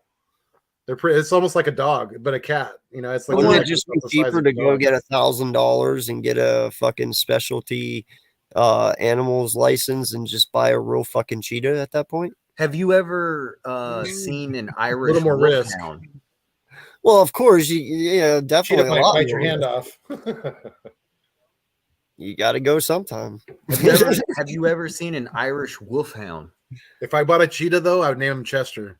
Oh, that would be Bro, I'm badass. not even playing though, man. Like lately, since I've gotten older here, I'm all about big now. Like I'm telling you, man, Great Dane, mine. Mastiff, mine. Russian Mountain Cur Dog. Those dogs that can be like 800 pounds, bro. They're like 800-pound dogs. Like, bro, I'm telling you, they're the sweetest dogs, but no one's gonna fuck with that dog. Like Dude, that's like a black No bear. one, dude. They're My- huge. My Yeah. buddy has a half Great Dane, half pit bull. Oh And this my dog God. is fucking crazy looking. Like he's got muscles like a pit bull, but he's like the size of a Great Dane. It's insane. wow. Yeah. He'll kill you. He will kill someone. Yeah. He can Dude, fucking and not push just you down that, but and- I'm also trying to look now. I I've want to heard get stories I of want to pit get an bulls killing actual their owners. I want to get an actual Mancoon. I'm talking one of those 60-pound fucking cats. Mhm. An actual Mancoon. Dude, I've been trying to find one of those for so fucking I've long. never even. Those What are is hard a to come man- by. I've never Yeah. even heard of Like a one. Maine Coon. A Maine Bro, Coon. further Oh, look I at know what those cat. Damn. Yeah. Big ass cat. like if I held it right now, I'd have to do it like this. Mhm. Like they're fucking Yeah. huge. How they're the fucking size of a much is medium that sized dog. cat? Those It's cats not, are- it's not. It's really those not the price. It's about finding them. Mhm, They're they're so rare. hard to find. Mhm. Really? Oh Yeah. yeah, between $1,000 $2,000. Yeah, you're Mhm. right. Where do you find one? You probably have to try to find a breeder or something. Yeah, you might. There's crazy people that travel cross country just to find a litter of like that type of breed. No joke. That's like, oh, here in Arizona, they're going to be breeding like Mancoons. I got to get out there to get one. I'm not. I'll tell you a little story in Alaska real quick. I had 3 cats. My one female cat, she ended up getting pregnant by a stray somewhere out there in the woods, being a slut. And no lie, dude, she ended up having kittens. And at the time, I just gave them away because they're kittens. I was like, fuck it, I don't. I'm not, no kitten expert. I don't know the fucking breeds. I just don't need 8 kittens. So here, dude, little did I know later on, they came out pure white with orange ears. Hmm. They were Fire Points. Wow. Fire Point cats are worth $800 a pop. Hmm. And I gave them away for free. And I had 8 of them. I didn't know what I had. Fuck. And one of my stepson's friends still has his today. And oh man, I was so upset when I figured out what a Fire Point was. I was like, from now on, I'm looking. Somebody's going to be stupid like me and give one away, and that bitch is mine. Like, I didn't even know. I was so upset. I was like, wow, I could have made a shit ton of money off the. And dude, people were taking them left and right. So I think they were gone in a week. No wonder. Right? Everyone Everyone knew, and I didn't know. Mm-hmm. Yeah. Fuck. Well, guys, I'm tired now. Yeah, I like that flag you got behind you, man. Well, thank you. That shit's bad. You need to have that waving out in the front of your house when cars drive by. It is way too windy, bro. It would get tore up right now. Oh, really? You got wind? Okay. Yeah. So no wonder when I was flying at your house, my plane was like going sideways. I was like, "What is going on with the wind?" Bro, Trying to land over at his house. He gave me his address. He wanted me to show him, so I go fly over there to get practice. Does it give you like it really gives? Does it give you like accurate like weather too? Yeah, Like, it gives you literally real deal weather on Really? Microsoft Sim. Like real deal. Like if it's raining on the simulator. that's cool. Just Yeah. today, because I had the wrong. Because all right, Saturday last week. Remember, I used your channel. We did the whole 5-hour flight, man. It was a 6-hour stream. We Yeah. did it with me, Mitch, and halftime. Shout out for Earl coming on, and shout out for Rob, and shout out to halftime, all joining me. We did the flight. I saw you too, Fuego. You were in the comments. Yeah. And we had one little crash in the beginning, but we did the whole entire flight. We saw Columbus, Ohio. We flew right over Indianapolis, saw the Colts Stadium. We saw St. Louis. We saw the arch across the Mississippi. We were just south of the Kansas City Chiefs. We went right over Wichita, Kansas. That's where Randy joined in and joined the Mile High Club because he was talking about how the reason he joined the chat was my stewardess. He was like, "Yo, I got to go to the bathroom real quick." And I was like, "What? You joining the Mile High? Are you going to get busy in the bathroom back there?"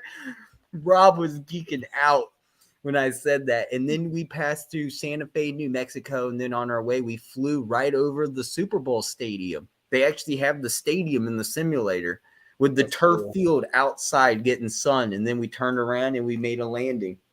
And I flew the Eagles, hypothetically, a day before the Eagles actually landed there. I couldn't believe it. I thought they were already there. It actually flew the Eagles before they were even flying themselves. And then today, I just recently realized it was the wrong airplane because I noticed because I did it a day before. They were in a Boeing 777, which is a humongously way bigger plane than an A320. So I got a Boeing 777 today, and we landed. If you go in the group chat, you could see it. I put 3 videos. You might have to scroll up just a tad, and you can see I have the actual same American livery. It's the exact same plane, and I actually did the real deal landing just like you saw on Twitter. And I actually can do it in the simulator. Yo, what up, Speedy? How you doing, man?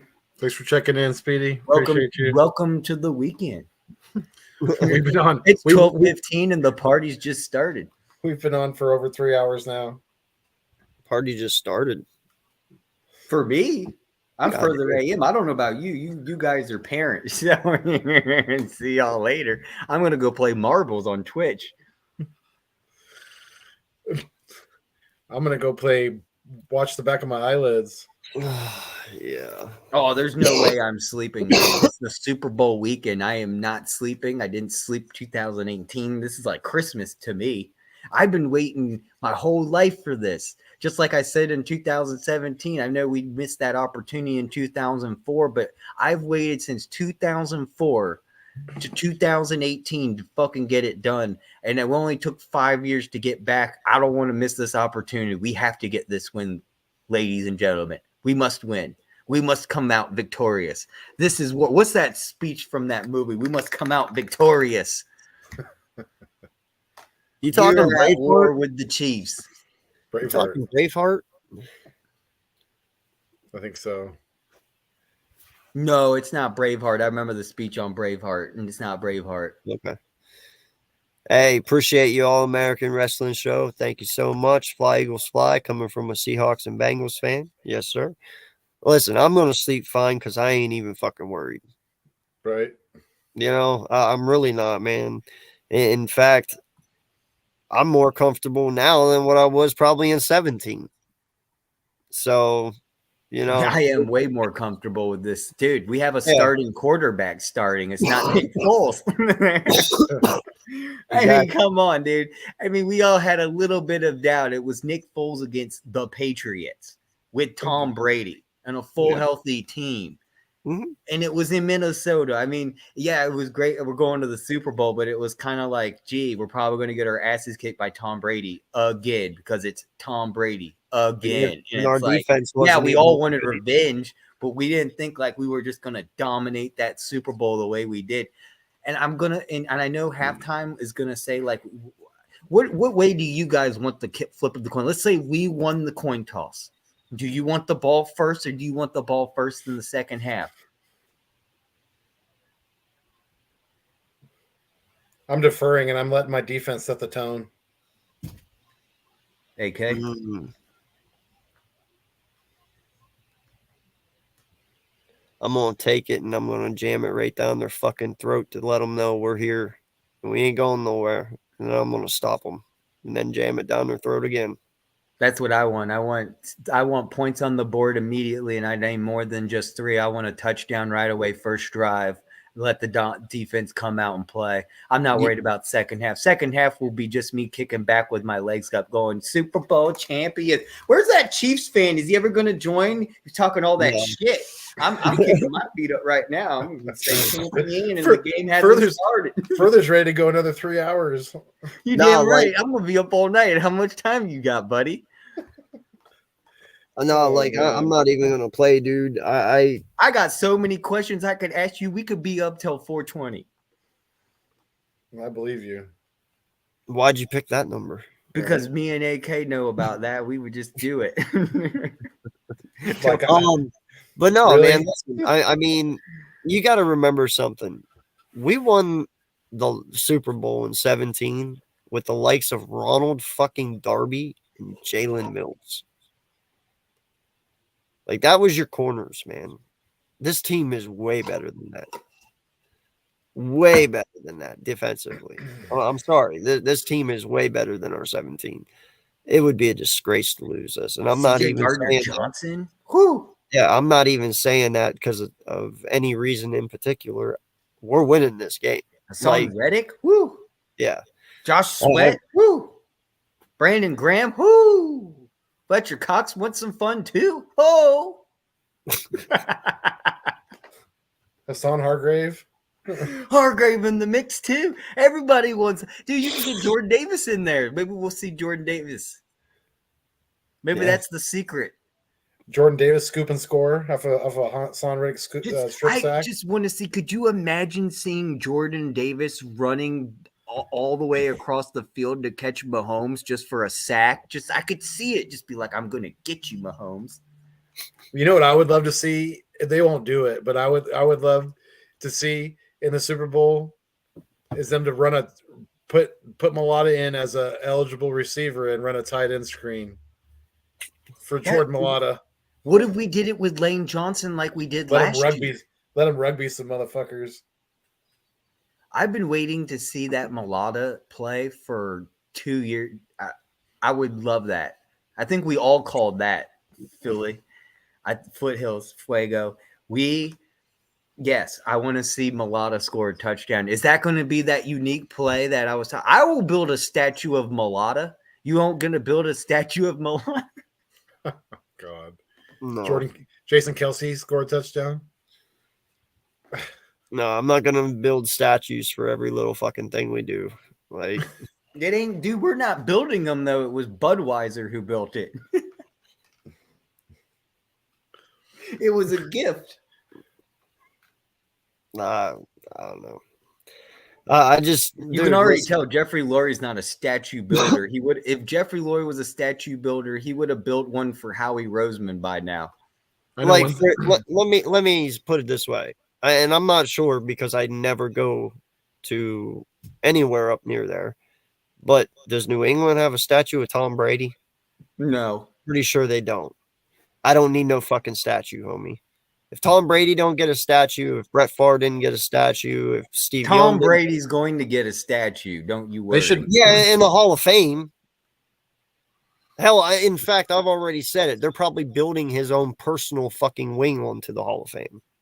So who right now on this team do you think's a Hall of Famer? We got Jason Kelsey. Lane Johnson. What about Brandon Fletcher Graham? Cox. Does he Fletcher make Cox? I don't know. No, he is. He just won't be no first round ballot. Right. He'll make it. BG, he's got a chance. Yeah. I don't know. I mean, it all depends on how people look at Slay. But as for a corner, I don't know what corners need to do to get into the Hall of Fame, but I'm pretty sure Slay's been a lockdown corner for a long time. And if he wins a Super Bowl tomorrow, his first one, then he's pretty much solidified in there, I believe. Yeah, he's kind of been one of those ones that has been really trying to soak it all in because he's never even been to the playoffs. In his first year, he goes to the playoffs. He goes to the Super Bowl. No. Well, second year because they went against the playoffs last year, but Yeah. You know what I mean. He's gotten spoiled real quick, that's for sure. But he deserves it though. He's put in a lot of hard work and think about these players He's not that one have of the best already for no been reason. to a Super Bowl. I mean, we have players on this team that have actually won a Super Bowl.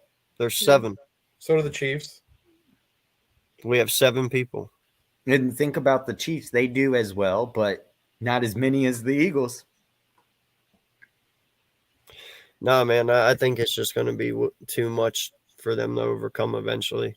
Like I said, there will always come a point into every game, at least for this year, because of how we're built, that eventually talent just takes over. Exactly. And you will eventually see that in this game. It might take a little longer because of who their quarterback is in Kels, but it might not. They might have the ultimate game plan to stop them. I have no idea.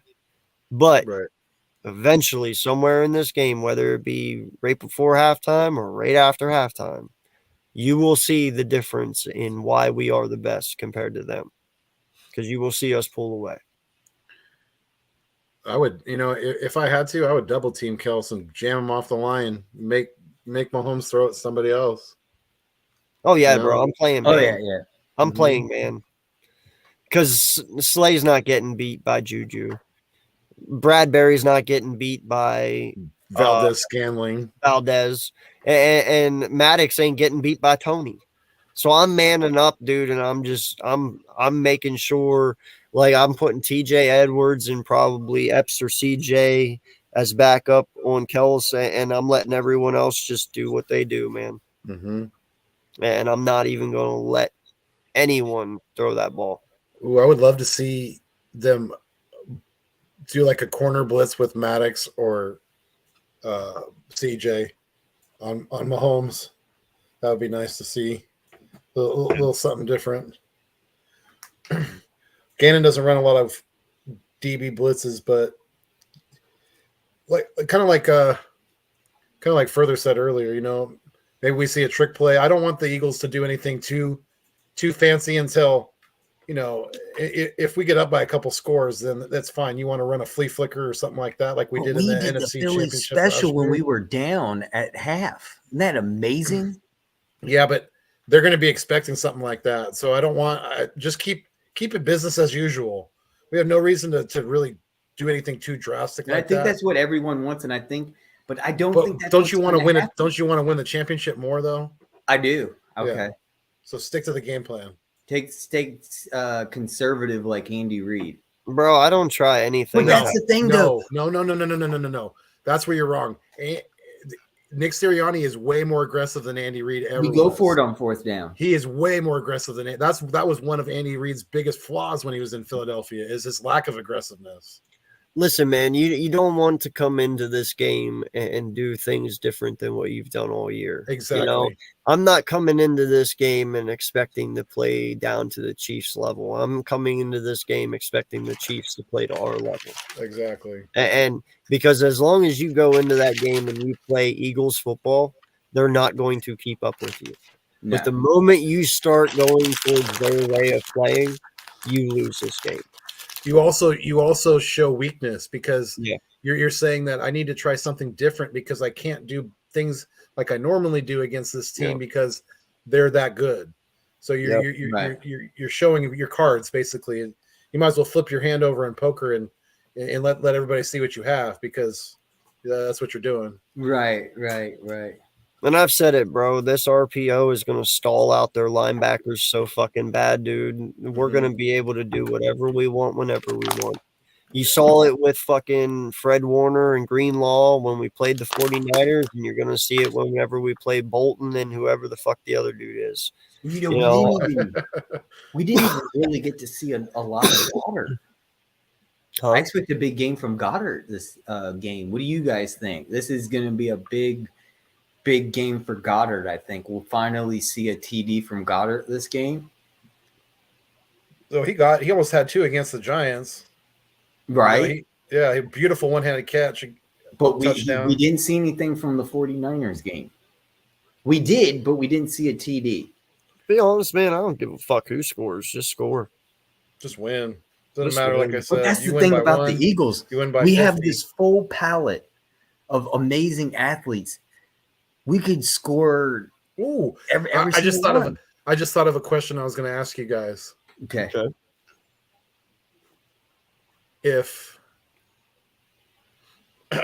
If Jake No Shake Elliott has another significant impact on an Eagles Super Bowl win, does he go down as the greatest kicker Nope. in Eagles history? Nope. No? No. David David Akers? Akers will always hold that spot, bro. Yeah, he's No one got will the ever beat highest David score. Akers. Oh, you telling me if Jake Elliott was to kick a game-winning field goal, Bro, do you know how many game-winning field goals David Akers has got? but not Super Bowl, I don't not Super fucking care Bowls, about though. that. I've seen Yeah, you Jake do. miss. No, I've seen Jake miss. I've seen David miss too. Not as much as Jake. I'll Ooh. say this. We should check the Foothills. percentages. David Akers is probably our best kicker of all time, bro. No, if he was it a very if good it's kicker. a I can't 50 lie. if it is a 50 plus game winning field goal kick, Ooh, then like okay, I will declare 53-yarder. because I'm a witness. When I saw him in 2017, He's got the leg. with He the kicked remember he kicked a 61-yarder in 17. I was there. I witnessed it. I had front row upper deck seats. I filmed it. I filmed my reaction on like a real deal video camera. You know what's funny is there's a Eagles content creator who I remember seeing his reaction video before I even seen him as a content creator. And then I remember seeing it and I went back and watched it and I was all, yep, that's him. It was cool. Yeah. I lost that video on my old channel. I actually got over 70,000 views on my video, my reaction Wow. of that Jake Elliott kick because I was in the front row upper section and you could see the ball and it literally took about 3.5 seconds to finally go over the goal and you just see the crowd just wow. Yeah. It's going down. Everyone's screaming. Now I gotta look this. I'm up just real like quick. going, what? You're gonna look Because up at the the- time, you're I've gonna look up the percentages? never seen a field goal kick that far in my life. And I've been to many football games. Yeah, 61-yarder. That's never- no joke. Witness that was like, you don't understand. You have to be there to witness it because TV does not do its justice. wanna Watching know- that kick from 61 yards, like I said, it was like 3 or 4. If you can watch my video, you can see the ball. Literally, you can Yeah. go 1 What I- Mississippi, 2 Mississippi. What I really want to know Holy is shit. is Carson Wentz a man of his word? And did he really give Jake Elliott his game check for making that kick? Because he said that on the sideline. He said he But makes we'll his never kid know. look in That's the game personal. We'll never know. check. He probably did. He Hell probably no, he didn't. no, he didn't. He probably gave him something, but he didn't give him a game check. No. He probably bought him like a pair of sneakers or something. You know who probably gave him a game check was probably Jeffrey Lurie.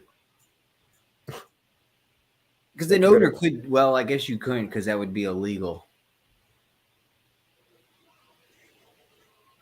All right, so right here,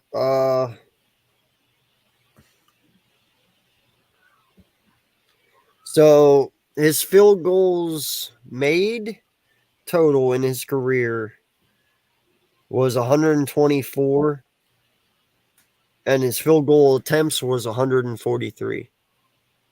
Wow, he only had that many misses. Dang, That's how Jake Elliott's that good, man. that's Akers, right? That's not Jake Elliott. That's David No, Akers. Yeah, Oh, Yes. that's way more. Yeah, it's way. Yeah, and his long was 63. So yeah, he had that was in Denver. It don't fucking matter where it was. He kicked a 63-yard field goal. Hey, I've That's seen more than longer in Denver. 61. There's been longer in It Denver. is. I don't care. He kicked a 63. I know. At the time, that was the record. At the time, that was the record. So I'm sorry, and dude. I'm And going did you with know when Akers. he did that record, he wasn't on the Eagles? I don't care.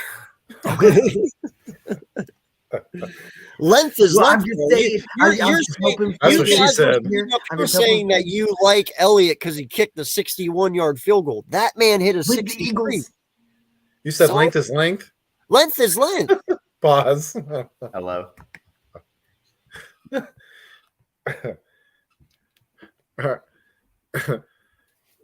Yeah, Well- no, I don't know, man. I always hold a special place for David Akers, man. He has always been on point, you know. Yeah, no, and David Akers also has 2 rings. Like you can't disrespect the man. Yeah, no, No, David Akers doesn't have any rings. And he went to Dallas during the draft and gave that fucking speech in Dallas, making fun of the Cowboys during the draft. exactly. Wait, are you? No, wait a second. Hold up. You don't remember that NFL draft? He went out and gave the first pick for the NFL, the Eagles. Yeah. Yeah, that was fucking hilarious. No, DG is saying that Jake Elliott with 2 rings would be the better kicker. Oh, That's what he's saying. So if we win Oh. on Sunday, then Jake has 2 rings.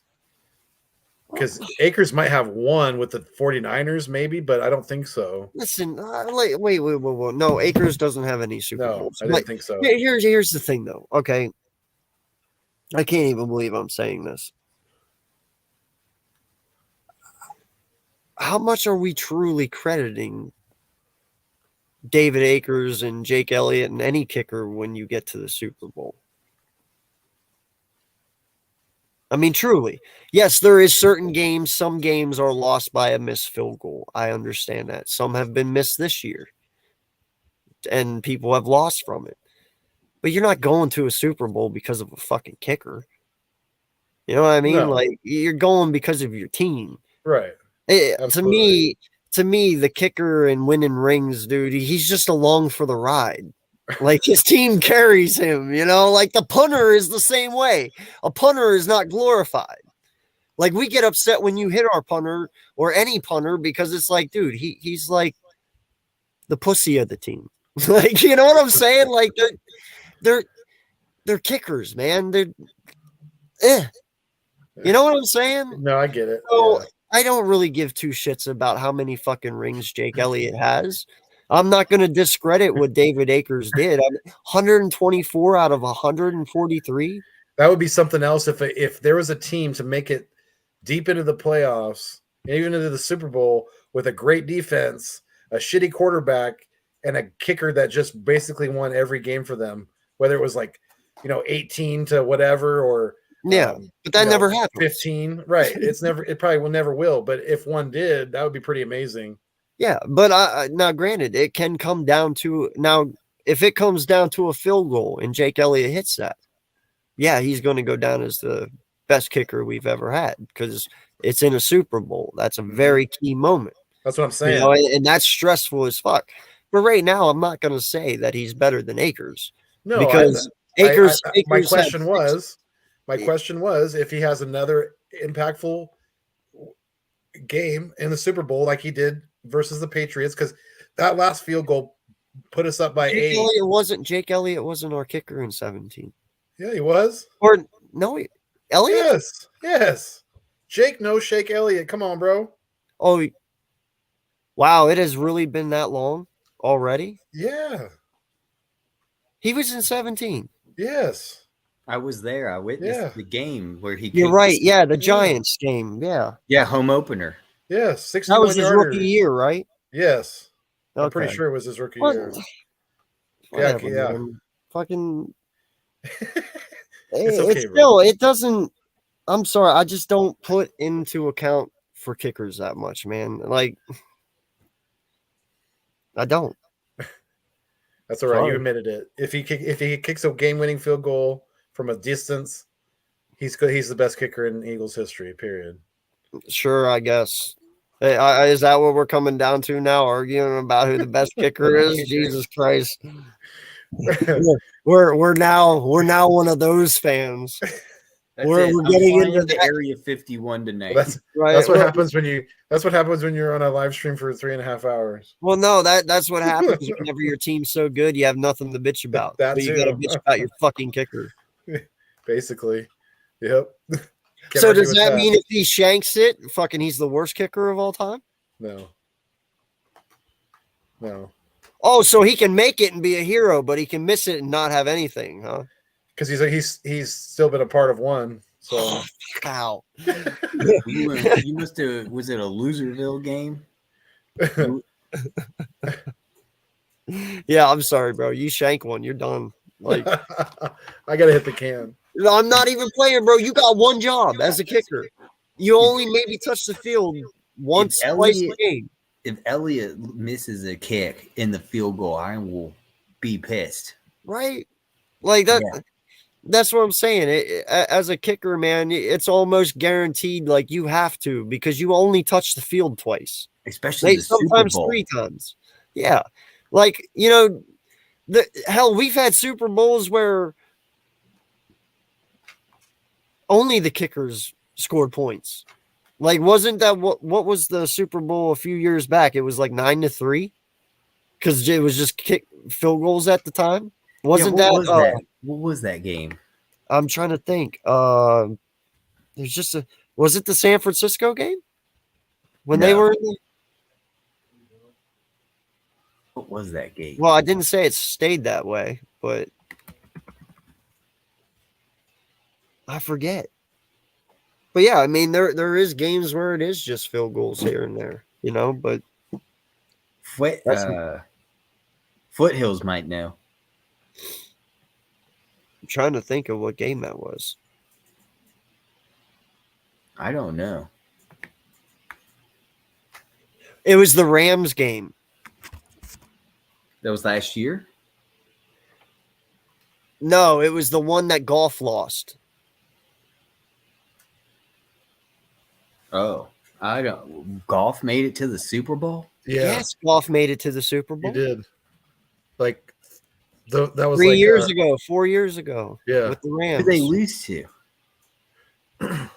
I was telling him, I said, unless you get a Super Bowl where the score's 9-3, like the one Super Bowl a couple years back, and that was the Rams Super Bowl when they played. I think was it the Patriots? This is Tampa, wasn't it? No, because they're in the same conference.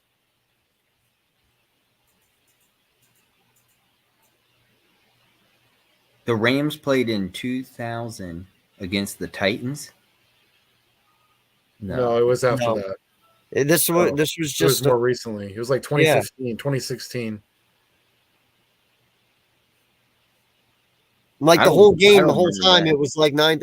Now it might have ended up being like 12 to something, the final score, but it was a Oh, really, really, Patriots. Rams versus the Patriots? yeah, dude. Yeah. It was like it 3 was to 9. 13. Yes, Yeah. he couldn't score But shit. it was 9-3 for the longest time.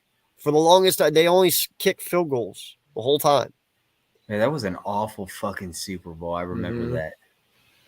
It was Because that was weird. right. Wasn't that right after our Super Bowl? That was right before, I think. No, that was 2019. Oh, Yeah, it was right after ours. It was 53, Super Bowl 53. We were 52. yeah, he went from a great Super Bowl to a shit show. To a shit Super Bowl. I was like, man, I almost. And you know what pissed me off is the Super Patriots shit go. show. The Patriots go back and we don't. Well, we We're did back that. now, and they're not. They're not even. They're not even. They're not even second- close. They're not even third in their division. They're still trying to find a quarterback. Mhm. Yes, they need that. They need that Belichick. They need Tom and Belichick back together. I honestly don't think Belichick's going to win another one. Not without Brady.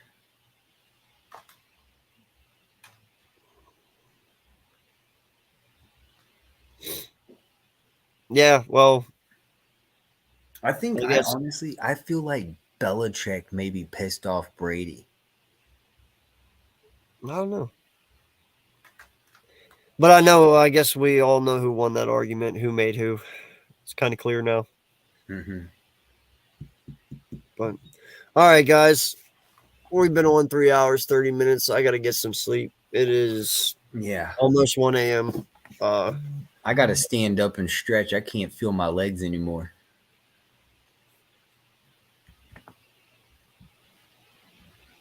Yeah. So, all right, guys. Appreciate you guys so much for swinging by tonight and hanging out with us. Make sure you And, drop a like on all our channels. Yes, definitely. We did get far off of football tonight. I apologize. We kind of talked about everything. We only do this once a week, so sometimes we get off subject. But Bro, it's we fun. gotta have a movie podcast, like just a movie We've TV been saying show. that. I know we've been saying that. We got to do it. Stop being. We have to. I've been begging you since August. Well, maybe that's something we'll do for the off season. There you go. It'll There give you us go. something Because to we do. won't have football. Yep. We'll do like a life and movie thing. Dude, I have so much to talk about movies. You have no idea. Oh yeah, dude, I can do that shit for days. But Foothills, you got anything left to say, bro, before we get out of here, sir? We gonna win the Super Bowl. Yeah, I mean, Yeah. basically, I mean, like you said, we're gonna sleep easy until we got it in hand, and that'll be that. Yeah, we've come too far to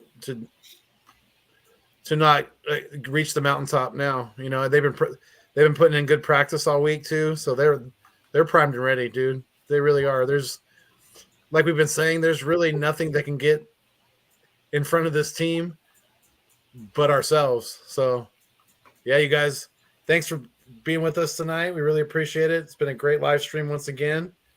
And like I always say, it's Fly Eagles Fly. Stay mean, stay green. Thanks for viewing us on your screen. And most importantly, like I always say, you know what it is. Keep it fuego. Peace. Fly, Eagles, fly. Super Bowl Sunday coming up in 2 days. Y'all have a great weekend. We'll see y'all later.